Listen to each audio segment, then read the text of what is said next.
ಕನ್ನಡಿಗರಿಗೆ ಶುಭ ಸುದ್ದಿ. ಇದೀಗ ಮಂಗಳೂರಿನಲ್ಲಿ ವಿಶಾಲವಾದ ಡೆಕ್ಕನ್ ಕಾರ್ಪೆಟ್ಸ್ ಮಳಿಗೆ.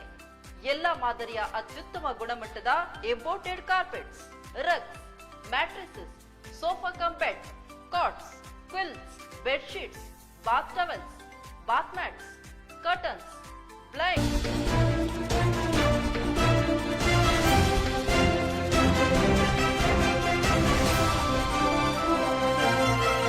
ನೀವು ನೋಡ್ತಾ ಇದ್ದೀರಾ ನಮ್ಮ ಕುಟ್ಟ ನ್ಯೂಸ್ 24x7. ಇದು ವಿಶ್ವಾಸದ ಪ್ರತಿಬಿಂಬ. ಎಲ್ಲೇ ಮೀರಿದಂತಹ ಮುಸಲ್ಮಾನರನ್ನು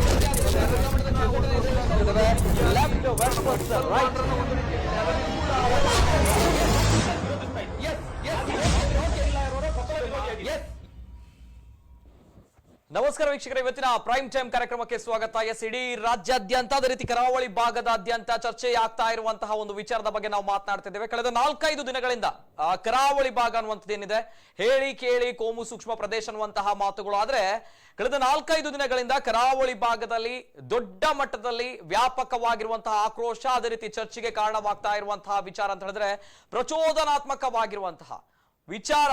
ನೇರವಾಗಿ ಹೇಳಬೇಕು, ಒಂದು ಬರಹ ದೊಡ್ಡ ಮಟ್ಟದಲ್ಲಿ ಚರ್ಚೆಗೆ ಈಡಾಗ್ತಾ ಇದೆ. ಅಂದ್ರೆ ಗೋಡೆಯಲ್ಲಿ ಬರೆದಂತಹ ವಿವಾದಾತ್ಮಕವಾಗಿರುವಂತಹ ಬರಹಗಳು, ಪ್ರಚೋದನಕಾರಿಯಾಗಿರುವಂತಹ ಬರಹಗಳು ಕಳೆದ 4-5 ದಿನಗಳ ಹಿಂದೆ ನಡೆದಂತಹ ಒಂದು ಘಟನೆಯಿಂದ ಹೊರತಾಗಿ ನಿನ್ನೆಯೂ ಕೂಡ ನೇರವಾಗಿ ಇಂಥದ್ದೇ ರೀತಿಯ ಪ್ರಚೋದನಕಾರಿಯಾಗಿರುವಂತಹ ಬರಹವು ನಮ್ಮ ಕರಾವಳಿ ಭಾಗದ ಮಂಗಳೂರಿನಲ್ಲಿ ನೇರವಾಗಿ ಎಲ್ಲರಿಗೂ ಕೂಡ ಕಾಣಸಿಕ್ಕಿರುವಂತಹ ವಿಚಾರ. ಪ್ರಚೋದನಾತ್ಮಕವಾಗಿರುವಂತಹ ಬರಹಗಳ ಮೂಲಕ ಸರ್ಕಾರಕ್ಕೆ, ಆಡಳಿತ ಪಕ್ಷಕ್ಕೆ, ಪೊಲೀಸ್ ಇಲಾಖೆಗೆ ನೇರವಾಗಿರುವಂತಹ ಸವಾಲನ್ನ ಹಾಕಿದ್ದಾರೆ. ಎಲ್ಲವೂ ಕೂಡ ಮಾತಾಡಬೇಕು ದೊಡ್ಡ ಮಟ್ಟದಲ್ಲಿ. ಗೋಡೆ ಬರಹ ಕರಾವಳಿ ಭಾಗದಲ್ಲಿ ಚರ್ಚೆ ಕಾರಣವಾಗ್ತಾ ಇದೆ. ವಿಶೇಷ ಕಾರ್ಯಕ್ರಮಕ್ಕೆ ಸ್ವಾಗತ. ನಾನು ನಿತಿನ್ ಸಾಲ್ಯಾನ್. ಎಲ್ಲೇ ಮೀರಿದಂತಹ ಮುಸಲ್ಮಾನರನ್ನು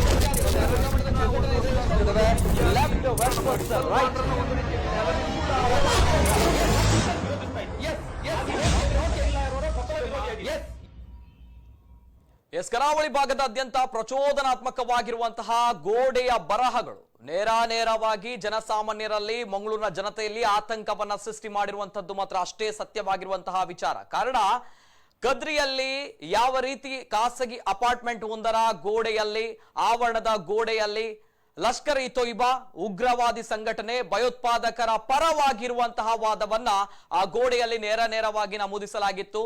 ಇದೆಲ್ಲವೂ ಕೂಡ ಆದಾಗ ಮಂಗಳೂರಿನ ಜನತೆ ಆತಂಕಗೊಂಡಿದ್ರು. ಇದೆಲ್ಲ ನಡೆದಾಗ ಪೊಲೀಸ್ ಇಲಾಖೆ, ಸರ್ಕಾರ ಎಲ್ಲವೂ ಕೂಡ ಹೇಳಿತ್ತು, ಯಾರು ತಪ್ಪಿತಸ್ಥರಿದ್ದಾರೆ, ದುಷ್ಕರ್ಮಿಗಳು, ಕಿಡಿಗೇಡಿಗಳು ಯಾರಿದ್ದಾರೆ ನಾವು ಬಂಧಿಸ್ತೇವೆ, ನೇರವಾಗಿರಂತ ಕ್ರಮಗಳನ್ನ ಕೈಗೊಳ್ತೇವೆ ಅನ್ನುವಂಥದ್ದು. ಈ ಘಟನೆಗಳಾಗಿ 3-4 ದಿನಗಳು ಕೂಡ ಕಳಿಲಿಲ್ಲ.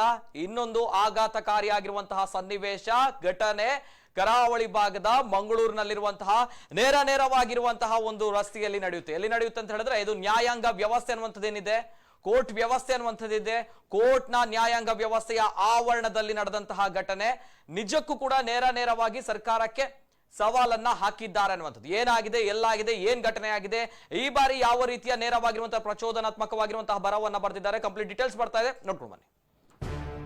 ಮಂಗಳೂರಿನಲ್ಲಿ ಮತ್ತೊಂದು ವಿವಾದಾತ್ಮಕ ಗೋಡೆ ಬರಹ.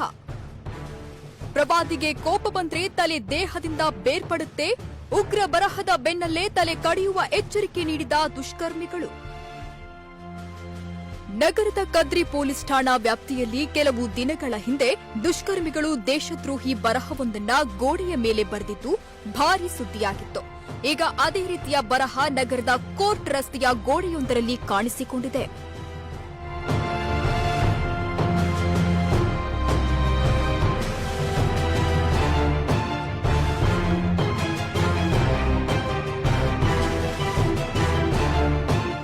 ಗುಸ್ತಕಿ ರಸೂಲ್ ಏಕ್ ಹಿ ಸಜಾ ಸರ್ತನ್ ಸೆ ಜುದಾ ಎನ್ನುವ ಗೋಡೆ ಬರಹ ಕರಾವಳಿಯಲ್ಲಿ ಆತಂಕಕ್ಕೆ ಕಾರಣವಾಗಿದೆ.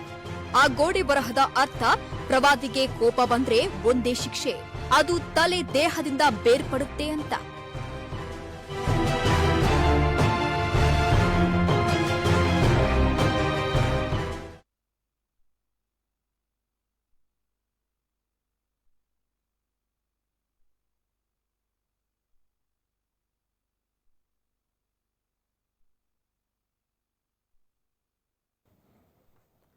ಇದು ದೊಡ್ಡ ಮಟ್ಟದಲ್ಲಿ ಪ್ರಚೋದನಾತ್ಮಕವಾಗಿರುವಂತಹ ವಿವಾದಾತ್ಮಕವಾಗಿರುವಂತಹ ಒಂದು ನೇರವಾಗಿರುವಂತಹ ಸಂದೇಶವನ್ನ ಕೊಡ್ತಾ ಇದ್ದಾರೆ.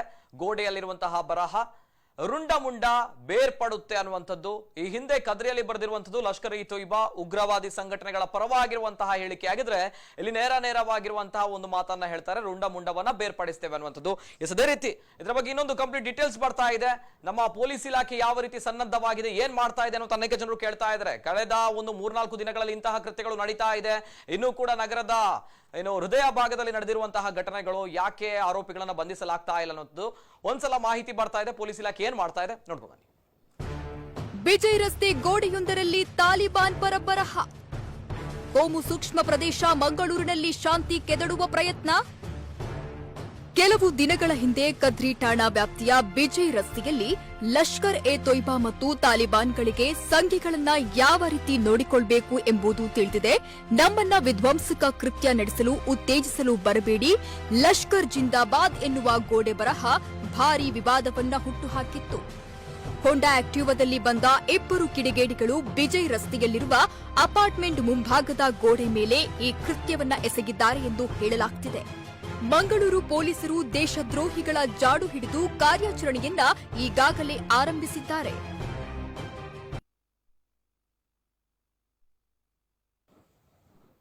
ಇದು ನೇರವಾಗಿರುವಂತಹ ಸವಾಲಿರುವಂತದ್ದು ಸರ್ಕಾರಕ್ಕೆ, ಅದೇ ರೀತಿ ಪೊಲೀಸ್ ಇಲಾಖೆಗೆ ಎಲ್ಲವೂ ಕೂಡ ಸವಾಲನ್ನ ಹಾಕಿರುವಂತಹ ಘಟನೆ. ಯಾಕಂದ್ರೆ ಕದ್ರಿಯಲ್ಲಿ ನಡೆದಂತಹ ಅಪಾರ್ಟ್ಮೆಂಟ್ ಒಂದರ ಆವರಣ ಗೋಡೆಯಲ್ಲಿ ಬರೆದಿರುವಂತಹ ಘಟನೆ ಇದೆ. ನೇರವಾಗಿ ಉಗ್ರವಾದಿ ಸಂಘಟನೆಗಳಿಗೆ ಪರವಾಗಿರುವಂತಹ ವಾದವನ್ನ ವಾದಿಸ್ತಾ ಇದ್ದಾರೆ. ಇದು ಆ ರಸ್ತೆ ಏನಿದೆ, ಹೃದಯ ಭಾಗದಲ್ಲಿರುವಂತಹ ರಸ್ತೆಗಳು, ರಾಜಮಾರ್ಗವಾಗಿರುವಂತಹ ರಸ್ತೆಗಳು, ವಿವಿಐಪಿ ಓಡಾಡುವಂತಹ ರಸ್ತೆಗಳು, ಸಾರ್ವಜನಿಕ ಸಂಚಾರ ಇರುವಂತಹ ರಸ್ತೆಗಳು, ಆ ರಸ್ತೆಯಲ್ಲಿ ಯಾವ ರೀತಿ ಈ ಒಂದು ಬರಹವನ್ನ ಬರೀತಾರೆ ಅನ್ನುವಂಥದ್ದು. ಆ ಬರಹ ಬರಿಬೇಕು ಅಂತ ಹೇಳಿದ್ರೆ ಬರೋಬ್ಬರಿ ಕನಿಷ್ಠ ಅಂತ ಹೇಳಿದ್ರು ಕೂಡ 20-30 ನಿಮಿಷಗಳು ಬೇಕಾಗುತ್ತೆ ಅನ್ನುವಂಥದ್ದು. ಅದೇ ರೀತಿ ಈ ಘಟನೆ ನಡೆದ ನಂತರ ಇದೀಗ ನಡೆದಿರುವಂತದ್ದು ನ್ಯಾಯಾಂಗ ವ್ಯವಸ್ಥೆ ಎಲ್ಲಿರುತ್ತೆ, ಪೊಲೀಸ್ ಇಲಾಖೆಯಲ್ಲಿ ಗಟ್ಟಿಯಾಗಿರುತ್ತೆ. ಕೋರ್ಟ್ನ ಆವರಣದ ಪೊಲೀಸ್ನ ಔಟ್ಲೆಟ್ ನಲ್ಲಿ ಹಾಕಿರುವಂತಹ ವಿಚಾರ ಇದೆಲ್ಲವೂ ಕೂಡ ನೋಡಿದಾಗ ನಮ್ಮ ನ್ಯಾಯಾಂಗ ವ್ಯವಸ್ಥೆ, ಸರ್ಕಾರ ವ್ಯವಸ್ಥೆ ಎಲ್ಲವನ್ನು ಕೂಡ ಪ್ರಶ್ನೆ ಮಾಡಬೇಕಾಗಿದೆ. ಅದೇ ರೀತಿ ಪೊಲೀಸ್ ಇಲಾಖೆ ಏನ್ ಮಾಡಿದೆ ಅನ್ನುವಂಥದ್ದು ಇದೀಗ ಕಂಪ್ಲೀಟ್ ಡೀಟೇಲ್ಸ್ ಬರ್ತಾ ಇದೆ, ನೋಡ್ಕೊಂಡು ಬನ್ನಿ. ಕೋರ್ಟ್ ರಸ್ತೆಯಲ್ಲಿ ಕಂಡುಬಂದ ಇನ್ನೊಂದು ಉಗ್ರ ಬರಹ. ಆರೋಪಿಗಳ ಬಂಧನಕ್ಕೆ ಬೆನ್ನು ಬಿದ್ದ ಪೊಲೀಸರು, ಪ್ರಕರಣದ ತನಿಖೆ ತೀವ್ರಗೊಳಿಸಿದ ಪೊಲೀಸರು. ಮಂಗಳೂರಿನಲ್ಲಿ ನಿನ್ನೆ ಬೆಳಿಗ್ಗೆ ಕೋರ್ಟ್ ರಸ್ತೆಯ ಹಳೆ ಪೊಲೀಸ್ ಔಟ್ಪೋಸ್ಟ್ನಲ್ಲಿ ಕಂಡುಬಂದಿರುವ ಉಗ್ರ ಬರಹದ ಬಗ್ಗೆ ಪೊಲೀಸರು ತನಿಖೆಯನ್ನ ತೀವ್ರಗೊಳಿಸಿದ್ದಾರೆ. ಮಂಗಳೂರಿನ ಅಪಾರ್ಟ್ಮೆಂಟ್ ಒಂದರ ಕಾಂಪೌಂಡ್ನ ಮೇಲೆ ಕಿಡಿಗೇಡಿಗಳು ಉಗ್ರ ಸಂಘಟನೆ ಪರ ಗೋಡೆ ಬರಹ ಬರೆದ ಘಟನೆ ನಡೆದ ಬೆನ್ನಲ್ಲೇ ಭಾನುವಾರ ಬೆಳಿಗ್ಗೆ ಕೋರ್ಟ್ ರೋಡ್ನಲ್ಲಿ ಮತ್ತೊಂದು ವಿವಾದಾತ್ಮಕ ಗೋಡೆ ಬರಹ ಕಾಣಿಸಿದೆ. ಔಟ್ಪೋಸ್ಟ್ನ ಗೋಡೆಯ ಮೇಲೆ ಕಿಡಿಗೇಡಿಗಳು ಉರ್ದು ಭಾಷೆಯಲ್ಲಿ ಪ್ರವಾದಿಗೆ ಕೋಪ ಬಂದ್ರೆ ಒಂದೇ ಶಿಕ್ಷೆ, ತಲೆ ದೇಹದಿಂದ ಬೇರ್ಪಡುತ್ತೆ ಅಂತ ಬರೆದಿದ್ರು. ಸರ್ಕ್ಯೂಟ್ ಹೌಸ್ ರಸ್ತೆಯಲ್ಲಿರುವ ಅಪಾರ್ಟ್ಮೆಂಟ್ ಒಂದರ ಗೋಡೆ ಮೇಲೆ ಇದೇ ರೀತಿಯ ವಿವಾದಾತ್ಮಕ ಬರಹ ಕಂಡು ಬಂದಿತ್ತು. ಅಷ್ಟೇ ಅಲ್ಲದೆ ಹ್ಯಾಶ್ಟ್ಯಾಗ್ ಹಾಕಿ ಲಷ್ಕರ್ ಜಿಂದಾಬಾದ್ ಎಂದು ಬರೆಯಲಾಗಿತ್ತು.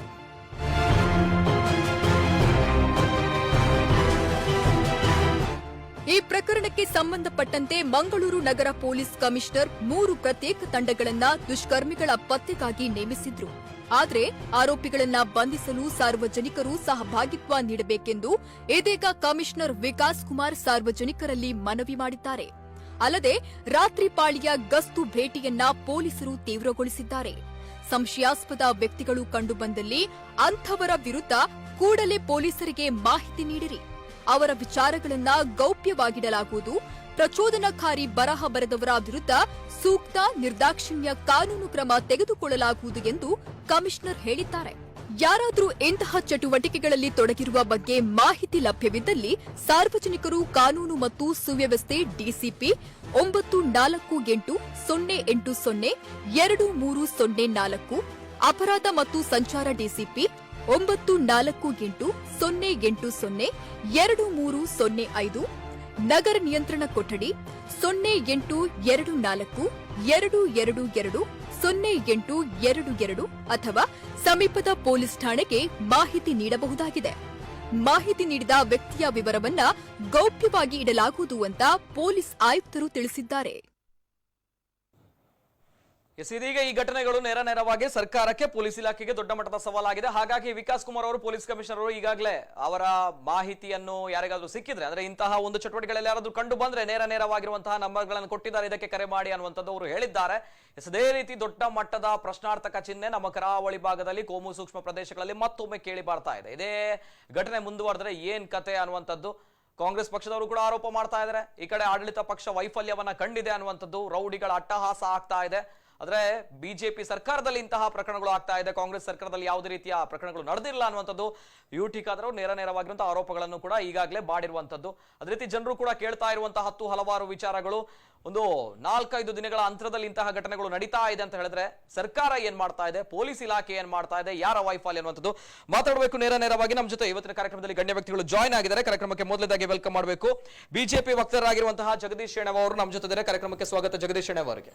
ಅದೇ ರೀತಿ ನಮ್ಮ ಜೊತೆ ಅಭಿಷೇಕ್ ಉಳ್ಳಲ್ ಅವರು ಇದ್ದಾರೆ, ಕಾಂಗ್ರೆಸ್ ವಕ್ತಾರರು. ಕಾರ್ಯಕ್ರಮಕ್ಕೆ ಸ್ವಾಗತ ಅಭಿಷೇಕ್ ಉಳ್ಳಲ್ ಅವರಿಗೆ.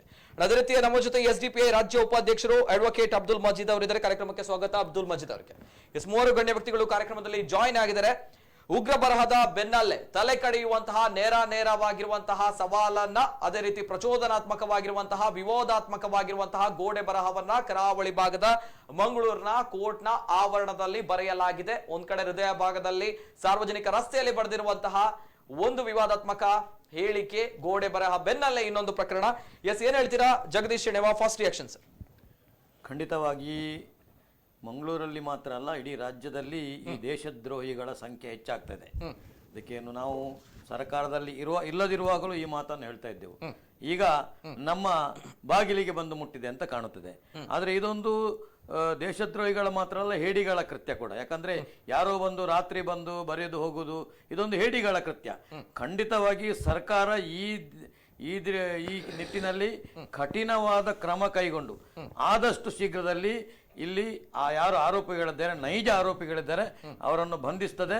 ಯಾವುದೇ ಒಂದು ಕೋಮು ಭಾವನೆಗೆ ಧಕ್ಕೆ ಆಗದಂತ ರೀತಿಯಲ್ಲಿ, ಯಾವುದೇ ಒಂದು ಕೋಮು ದಳ್ಳುರಿ ಅಂದ್ರೆ ಕೋಮು ಹಿಂಸೆ ಈ ಜಿಲ್ಲೆಯಲ್ಲಿ ಆಗದಾಗೆ ಖಂಡಿತವಾಗಿಯೂ ಬಿಜೆಪಿ ಸರ್ಕಾರ ನೋಡಿಕೊಳ್ತದೆ. ಓಕೆ, ಬಿಜೆಪಿ ಸರ್ಕಾರ ನೋಡಿಕೊಳ್ಳುತ್ತೆ ಅನ್ನೋದು first reaction. S Abhishek Ullal, first reaction sir. ಇದು ನಡೆದಂತಹ ಘಟನೆ ಯಾವುದಿದ್ರು ಕೂಡ ಇದನ್ನು ಪ್ರಪ್ರಥಮವಾಗಿ ನಾವೆಲ್ಲ ನಾಗರಿಕರು ಒಂದಾಗಿ ಇದನ್ನು ಖಂಡಿಸಬೇಕು. ಖಂಡಿತವಾಗಿ ನಾವು ಖಂಡಿಸ್ತಾ ಇದ್ದೇವೆ ಕೂಡ. ಇನ್ನೊಂದು ವಿಚಾರ ಏನು ಅಂತ ಹೇಳಿದ್ರೆ, ನಮ್ಮ ಮಿತ್ರರು ಹೇಳಿದಾಗೆ ಕೋಮು ಪ್ರಚೋದನೆ ಕೊಡುವಂಥದ್ದನ್ನ ಯಾರು ಮಾಡಿದ್ರು ಕೂಡ, ಅದು ಯಾವುದೇ ಧರ್ಮದವರಿರಲಿ ಯಾವುದೇ ಪಕ್ಷದವರಿರಲಿ, ಇದನ್ನ ನಾವು ಖಂಡಿಸಬೇಕು. ಇದರ ಜೊತೆಯಲ್ಲಿ ಪೊಲೀಸ್ ಇಲಾಖೆಗೆ ನಮ್ಮಿಂದ ಆದಂತ ಸಹಾಯ ಜೊತೆ ಮಾಡೋದನ್ನ ಅವರಿಗೆ ಹಸ್ತಕ್ಷೇಪವನ್ನು ಮಾಡಬೇಕಾಗ್ತದೆ. ಇದರಲ್ಲಿ ಅವರಿಗೆ ಸಹಾಯವನ್ನು ಕೊಡಬೇಕಾಗ್ತದೆ. ಒಂದು ವಿಚಾರವನ್ನು ಇಲ್ಲಿ ಪ್ರಸ್ತಾವನೆ ಮಾಡ್ಲಿಕ್ಕೆ ಇಚ್ಛೆ ಪಡ್ತಿದ್ದೇನೆ. ಏನು ಅಂತ ಹೇಳಿದ್ರೆ, ನೋಡಿ, ಈಗ ರಾಜಕೀಯವಾಗಿ ನಾನು ಮಾತಾಡ್ಬೇಕು ಅಂತ ಆದ್ರೆ ಕಾಂಗ್ರೆಸ್ ಪಕ್ಷದ ತತ್ವ ಸಿದ್ಧಾಂತ ಬೇರೆ ಇರಬಹುದು, ಬಿಜೆಪಿ ಅವ್ರದ್ದು ಬೇರೆ ಇರಬಹುದು. ಕಾಂಗ್ರೆಸ್ ಬಿಜೆಪಿ ಅಂತ ಬಂದಾಗ RSS ರಾಷ್ಟ್ರೀಯ ಸ್ವಯಂ ಸೇವಕದ ಹೆಸರು ಅದರಲ್ಲಿ ಮೆನ್ಷನ್ ಆಗಿದೆ, ಅದರಿಂದ ಅದನ್ನು ಉಲ್ಲೇಖ ಮಾಡ್ತಿದ್ದೇನೆ. ಅವರದ್ದು ದೃಷ್ಟಿಕೋನ, ಅವ್ರ ತತ್ವ ಸಿದ್ಧಾಂತ ನಮಗೂ ಅವ್ರಿಗೂ ಅಜಗಜಾಂತರ ವ್ಯತ್ಯಾಸ ಇರಬಹುದು. ಆದ್ರೆ ದೇಶ ಅಂತ ಬಂದಾಗ ನಾವೆಲ್ಲ ಒಂದೇ. ಇವತ್ತು ನಮ್ಮ ಮನೆ ಒಳಗೆ ಬಂದು ಈಗ ಒಂದು ಅಣ್ಣ ತಮ್ಮ ತಂದೆ ತಾಯಿ ಇರುವಾಗೆಲ್ಲ ಒಂದೇ ರೀತಿ ಇರ್ತದೆ ಅಂತ ಹೇಳಿಕ್ ಆಗುದಿಲ್ಲ. ಮನೋಭಾವನೆ ಬೇರೆಯವ್ರದ್ದು ಬೇರೆ ಬೇರೆ ರೀತಿ ಇರ್ತದೆ, ಬೇರೆ ಬೇರೆ ಒಪಿನಿಯನ್ ಇರ್ತದೆ. ಆದ್ರೆ ಯಾರೋ ಒಬ್ರು ಬಂದು ನಮ್ಮ ಮನೆಯೊಳಗೆ ನಮ್ಮ ಮನೆಯವರಿಗೆ ಇವತ್ತು ಚಿತ್ರಾಂಶ ಕೊಡ್ಲಿಕ್ಕೆ ಮುಂದಾಗಿದ್ದಾರೆ ಅಂತ ಹೇಳುವಾಗ ಪಕ್ಷ, ಜಾತಿ, ಧರ್ಮವನ್ನ ಬಿಟ್ಟು ನಾವು ಒಟ್ಟಾಗಬೇಕು. ಅದು ಯಾರೇ ಆಗಿರ್ಲಿ ಅವರಿಗೆ ಶಿಕ್ಷೆ, ಕಠಿಣ ಶಿಕ್ಷೆ ಕೊಡುವಲ್ಲಿ ನಾವೆಲ್ಲ ಒಟ್ಟಿಗೆ ಆಗಬೇಕು ಅಂತ ನಾನು ಈ ಮಾಧ್ಯಮದ ಮುಖಾಂತರ ಪ್ರಪ್ರಥಮವಾಗಿ ಎಲ್ಲರ ಹತ್ರ ಮನವಿಯನ್ನ ಮಾಡ್ಕೊಳ್ತಾ ಇದ್ದೇನೆ. Okay, right. ಎಸ್ ಅಭಿಷೇಕ್ ಅವರ ಮಾತುಗಳು. ಅದೇ ರೀತಿ ಅಡ್ವೊಕೇಟ್ ಅಬ್ದುಲ್ ಮಜೀದ್ ಅವರು ಇದ್ದಾರೆ, ಎಸ್ಡಿಪಿಐ ರಾಜ್ಯ ಉಪಾಧ್ಯಕ್ಷರು. Yes sir, first reaction. ಈ ಒಂದು ಗೋಡೆ ಬರಹ ಪ್ರಥಮವಾಗಿ ಬಿಜೈಯಲ್ಲಿ ನೋಡ್ಲಿಕ್ಕೆ ಸಿಕ್ಕಿತು. ಆ ಬಳಿಕ ಸ್ವಲ್ಪ ದಿನದಲ್ಲಿ 1-2-3 ದಿನದ ಸಮಯದಲ್ಲೇ ಮತ್ತೆ ವಾಪಸ್ ಅದು ಕೋರ್ಟ್ನ ಆವರಣದಲ್ಲಿ ಬರೆದದ್ದನ್ನು ನೋಡಿದ್ದೀವಿ. ಇದು ಒಂದು ನಾಗರಿಕ ಸಮಾಜ ಮತ್ತು ಈ ಭಾರತೀಯ ಸಮಾಜ ಇದು ಒಪ್ಪತಕ್ಕಂಥದ್ದಲ್ಲ. ಒಂದು ರೀತಿಯ ಎಚ್ಚರಿಕೆಯನ್ನು ಕೊಟ್ಟು, ಒಂದು ಚಿತಾವಣೆ ಕೊಟ್ಟು ಮಾಡತಕ್ಕಂಥ ಒಂದು ಕೃತ್ಯ. ಇದನ್ನ ನಾವು ನಮ್ಮ ಪಕ್ಷದ ವತಿಯಿಂದಲೂ ಖಂಡಿಸ್ತೇವೆ. ಮತ್ತು ಇಂತಹ ಒಂದು ಘಟನೆಗಳು ಆಗಲಿ, ಇಂತಹ ಗೋಡೆ ಬರಹಗಳು ಆಗ್ಲಿಕ್ಕೆ ಕೂಡ್ದು. ಮತ್ತೆ ಇದರ ಹಿಂದೆ ಯಾರಿದ್ದಾರೆ, ಯಾರಿದನ್ನು ಮಾಡಿದ್ದಾರೆ, ಇದರ ಬಗ್ಗೆ ತ್ವರಿತವಾದಂತಹ ಒಂದು ತನಿಖೆಯನ್ನು ಪೊಲೀಸ್ ಇಲಾಖೆಯವರು ಮಾಡಬೇಕು. ಯಾವಾಗ ಬಿಜೈಯಲ್ಲಿ ಈ ಒಂದು ಪ್ರಕರಣ ನಡೆಯಿತೋ ಆವಾಗಲೇ ಈ ಪೊಲೀಸರು ಬಹಳಷ್ಟು ಕ್ಷಿಪ್ರಗತಿಯಲ್ಲಿ ಕಾರ್ಯಾಚರಣೆ ನಡೆಸ್ತಿದ್ರೆ ಬಹುಶಃ 2ನೇ ಬರಹದ ಬಗ್ಗೆ ಕ್ರಮ ಕೈಗೊಳ್ಬೋದಿತ್ತು. ಈಗ 2ನೇ ಬರಹ ಆಗಿರುವಂಥದ್ದು ಹೃದಯ ಭಾಗದಲ್ಲಿ ಆಗಿದೆ. ಈ ಕಡೆ ನಾವು ಸಿಟಿ ಸೆಂಟ್ರಿಯಿಂದ ಮೇಲೆ ಹತ್ತಿ ಹೋದ್ರೆ ಕೆಳಗಡೆ ಅಲ್ಲಿ ಮೇಲೆ ಕೋಡ್ ಸಿಗ್ತದೆ. ಆ ಕಡೆ ಕೆಳಗೆ ಇಳಿದ್ರೆ ನಮಗೆ ಭಾರತೀಯ ಜನತಾ ಪಾರ್ಟಿಯ ಕಚೇರಿ ಇದೆ, ಮತ್ತೆ PVS ಸರ್ಕಲ್ ಕೂಡ ಇದೆ. ಇಲ್ಲಿ CCTV ಕ್ಯಾಮೆರಾಗಳಿವೆ. ಜನಸಂದಣಿ ಯಾವತ್ತಿಗೂ ಅಲ್ಲಿ ಹೋಗ್ತಾ ಇರ್ತದೆ, ಬರ್ತಾ ಇರ್ತಾರೆ. ಒಂದು ವೇಳೆ ಅಲ್ಲಿ CCTV ಇಲ್ಲ ಅಂತ ಹೇಳಿದ್ರು ಬೇರೆ ಕಡೆ ಎಲ್ಲ CCTV ಇರ್ತದೆ. ಹಾಗಾದ್ರೆ ಇದರ ಹಿಂದೆ ಇರತಕ್ಕಂತಹ ಶಕ್ತಿಗಳು ಯಾರು ಇದಕ್ಕೆ ಕುಮ್ಮಕ್ಕು ಕೊಡ್ತಾ ಇದ್ದಾರೆ? ಇದೇನು ಪೊಲೀಸರಿಗೆ ಗೊತ್ತಿಲ್ವಾ? ಗೊತ್ತಿದ್ರೆ ಯಾಕೆ ಅವರು ಯಾರ್ದಾದ್ರೂ ಒಂದು ಪ್ರಭಾವಕ್ಕೆ ಒಳಗಾಗಿ ಇದನ್ನು ಮುಚ್ಚಿಡ್ತಾ ಇದ್ದಾರಾ? ಇದೆಲ್ಲ ಅಂಶಗಳಿಗೆ ಗೊತ್ತಾಗಬೇಕಾಗ್ತದೆ. ಯಾಕಂತ ಹೇಳಿದ್ರೆ ನಾವಿಲ್ಲಿ ಸಾಮರಸ್ಯದಿಂದ, ಶಾಂತಿಯಿಂದ ಒಂದು ಸಹೋದರರಂತೆ ಇಲ್ಲಿ ಬದುಕಬೇಕಾದಂತಹ ಒಂದು ವ್ಯವಸ್ಥೆ ನಾವು ಮಾಡಿಕೊಂಡಿದ್ದೀವಿ. ನಮಗೆ ಸಂವಿಧಾನ ಇದೆ. ಈ ರೀತಿಯ ವಿಚಾರಗಳನ್ನು ಇದು ಬರೆಯುವಂಥದ್ದು ಖಂಡನೀಯ. ಮತ್ತು ಇದರ ಬಗ್ಗೆ ತ್ವರಿತವಾಗಿ ಪೊಲೀಸರು ತನಿಖೆ ಮಾಡಬೇಕು, ನೈಜ ಆರೋಪಿಗಳು ಹಿಡಿಬೇಕು ಅನ್ನುವಂಥದ್ದು ಒತ್ತಾಯ ನಾವು ಮಾಡ್ತೇವೆ. ಓಕೆ, ನೈಜ ಆರೋಪಿಗಳನ್ನ ಹಿಡಿಬೇಕು ಅನ್ನೋದು ಪೊಲೀಸ್ ಇಲಾಖೆ, ಸರ್ಕಾರ ಮಾತ್ರ ಇದರ ಬಗ್ಗೆ ದೊಡ್ಡ ಮಟ್ಟದಲ್ಲಿ ಕ್ರಮ ಕೈಗೊಳ್ಳಬೇಕು ಅನ್ನೋದು. ಆದ್ರೆ ನಡೆದಿರುವಂತಹ ಘಟನೆ, ಗುರುವಾರ ಒಂದು ಘಟನೆ ನಡೆಯುತ್ತೆ, ಬಿಜಿಯಲ್ಲಿ ನಡೆದಿರುವಂತಹ ಘಟನೆ ಭಾನುವಾರ ಬೆಳಗ್ಗಿನ ಜಾವ ನೋಡಿದಾಗ ಬೆಳಗ್ಗೆ ಎದ್ದು ನೋಡಿದಾಗ ಇನ್ನೊಂದು ದೊಡ್ಡ ಮಟ್ಟದ ಪ್ರಚೋದನಾತ್ಮಕವಾಗಿರುವಂತಹ ಬರಹ ಇದೆ. ಏನಾಗ್ತಾ ಇದೆ ಕರಾವಳಿ ಭಾಗ, ಏನಾಗ್ತಾ ಇದೆ ಮಂಗಳೂರಿನಲ್ಲಿ ಅಂತ ಪ್ರಶ್ನೆ ಬಂದಾಗ ಅನೇಕ ಜನರು ಕೇಳ್ತಾ ಇದ್ದಾರೆ. ಅದೇ ರೀತಿ ಮಂಗಳೂರು ಶಾಸಕ UT ಖಾದರ್ ಅವರು ಕೂಡ ಈ ಒಂದು ಘಟನೆಯ ಬಗ್ಗೆ ಅವರ ಖಂಡನೆಯನ್ನ ವ್ಯಕ್ತಪಡಿಸಿದ್ದಾರೆ. ಏನ್ ಹೇಳಿದ್ದಾರೆ UT ಖಾದರ್ ಒಂದ್ಸಲ ನೋಡ್ಕೊಂಡು ಬನ್ನಿ. ರೌಡಿಗಳು ಕಾನೂನಿಗೆ ಹೆದರಿದ ಪರಿಸ್ಥಿತಿ ನಿರ್ಮಾಣ ಆಗಿದೆ. ಕಾಂಗ್ರೆಸ್ ಆಡಳಿತ ಇದ್ದಾಗ ಇಂತಹ ಪ್ರಕರಣ ನಡೆದಿತ್ತೆ. ಸರ್ಕಾರದ ಮೇಲೆ ಕಾಂಗ್ರೆಸ್ ಶಾಸಕ ಖಾದರ್ ವಾಗ್ದಾಳಿ. ಮಂಗಳೂರಿನಲ್ಲಿ ಮತ್ತೆ ಬೆಳಕಿಗೆ ಬಂದ ವಿಧ್ವಂಸಕ ಕೃತ್ಯದ ಗೋಡೆ ಬರಹವನ್ನ ಕಾಂಗ್ರೆಸ್ ಅತ್ಯಂತ ತೀವ್ರವಾಗಿ ಖಂಡಿಸುತ್ತೆ. ಇದನ್ನ ಯಾರೂ ಕೂಡ ಸಹಿಸೋದಕ್ಕೆ ಸಾಧ್ಯ ಇಲ್ಲ. ಈ ಕೃತ್ಯದ ಹಿಂದಿರುವ ಶಕ್ತಿಗಳನ್ನ ಮಟ್ಟ ಹಾಕಬೇಕೆಂದು ಕಾಂಗ್ರೆಸ್ನ ಶಾಸಕ UT ಖಾದರ್ ಒತ್ತಾಯಿಸಿದ್ದಾರೆ. ಮಂಗಳೂರಿನಲ್ಲಿ ಮತ್ತೆ ವಿವಾದಾತ್ಮಕ ಗೋಡೆ ಬರಹ ಕಂಡುಬಂದಿರುವ ಕುರಿತು ಸುದ್ದಿಗೋಷ್ಠಿ ನಡೆಸಿ ರಿಯಾಕ್ಟ್ ಮಾಡಿದ ಖಾದರ್, ಈ ಕೃತ್ಯದ ಹಿಂದೆ ಯಾರಿದ್ದಾರೆ ಮತ್ತು ಇದರ ಹಿಂದಿರುವ ಉದ್ದೇಶ ಏನು ಅನ್ನೋದನ್ನ ಪೊಲೀಸರು ಪತ್ತೆ ಹಚ್ಚಬೇಕು. ಇಂತಹ ವಿವಾದಾತ್ಮಕ ಬರಹ ಬರೆದಿರುವಂತಹ ತಂಡವನ್ನ ಪತ್ತೆ ಹಚ್ಚಿ ಅವರನ್ನ ಬೇರೆ ದೇಶಕ್ಕೆ ಕಳುಹಿಸುವಂತಹ ಕೆಲಸವನ್ನ ಬಿಜೆಪಿ ಸರ್ಕಾರ ಮಾಡಬೇಕು.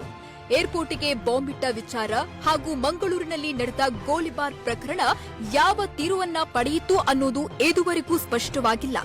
ಇದರಲ್ಲೂ ವಿಳಂಬವಾಗದೆ ಪ್ರಕರಣಕ್ಕೆ ತಾರ್ಕಿಕ ಅಂತ್ಯವನ್ನ ಕೊಡಬೇಕು. ರೌಡಿಗಳು ಕಾನೂನಿಗೆ ಹೆದರದಂತಹ ಪರಿಸ್ಥಿತಿ ದಕ್ಷಿಣ ಕನ್ನಡ ಜಿಲ್ಲೆಯಲ್ಲಿ ನಿರ್ಮಾಣ ಆಗಿದೆ. ಗೋಡೆ ಬರಹ, ಈ ರೀತಿಯ ಹತ್ಯೆ ಪ್ರಕರಣಗಳು ಕಾಂಗ್ರೆಸ್ ಸರ್ಕಾರ ಇದ್ದಾಗ ಇತ್ತೇ ಎಂದು ಪ್ರಶ್ನಿಸಿದ ಅವರು, ಯಾಕೆ ಬಿಜೆಪಿ ಸರ್ಕಾರ ಬಂದಾಗ ಈ ರೀತಿಯ ಪ್ರಕರಣಗಳು ಹೆಚ್ಚಾಗ್ತಾ ಇದೆ, ಸರ್ಕಾರ ಇದಕ್ಕೆ ಉತ್ತರಿಸಬೇಕು ಎಂದು ಆಗ್ರಹಿಸಿದರು. ಮೊನ್ನೆ ಒಂದು ಕಡೆ ಆಯಿತು, ಇವತ್ತು ನೋಡುವಾಗ ಮತ್ತೊಂದು ಕಡೆ ಕಾಣ್ತಾ ಇದೆ. ಆದರೆ ಪೊಲೀಸ್ ಇಂಟೆಲಿಜೆನ್ಸ್ ಏನು ಮಾಡ್ತಾ ಇದ್ದಾರೆ, ಅದು ಯಾಕೆ ಒಂದೇ ಏರಿಯಾದಲ್ಲಿ ಆಗುವಂಥದ್ದು?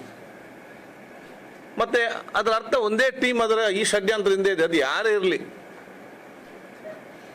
ಈ ರೀತಿ ಬರೆದವರು ದೇಶದ್ರೋಹಿಗಳಂತ ಪರಿಗಣಿಸಿಕೊಂಡು ಅವ್ರನ್ನ ಪತ್ತೆ ಹಚ್ಚಿ ಅವರನ್ನು ನೇರವಾಗಿ ಬೇರೆ ದೇಶಕ್ಕೆ ಬಿಟ್ಟು ಬರಬೇಕು. ಅದು BJP ಸರ್ಕಾರದ ಜವಾಬ್ದಾರಿ. ಅವನಿಗೆ ಈ ದೇಶ ಆ ರೀತಿ ಬರೆದ ಯಾರೇ ಇರಲಿ, ಅವ್ರಿಗೆ ನಮ್ಮ ನೆಲದ ಮೇಲೆ ನಿಲ್ಲಲಿಕ್ಕೆ ಅವಕಾಶ ಸರ್ಕಾರ ಕೊಡಬಾರ್ದು. ಯಾವುದೇ ಶಿಕ್ಷಣ ಕೊಟ್ಟರು ಕೂಡ ಎಲ್ಲರೂ ಕೂಡ ಅದಕ್ಕೆ ಬೆಂಬಲ ಇವತ್ತು ಕೊಡ್ತಾರೆ. ಮತ್ತು ತಾತ್ವಿಕವಾದ ಹಂತಕ್ಕೆ ಇವತ್ತು ಮುಟ್ಟಬೇಕು.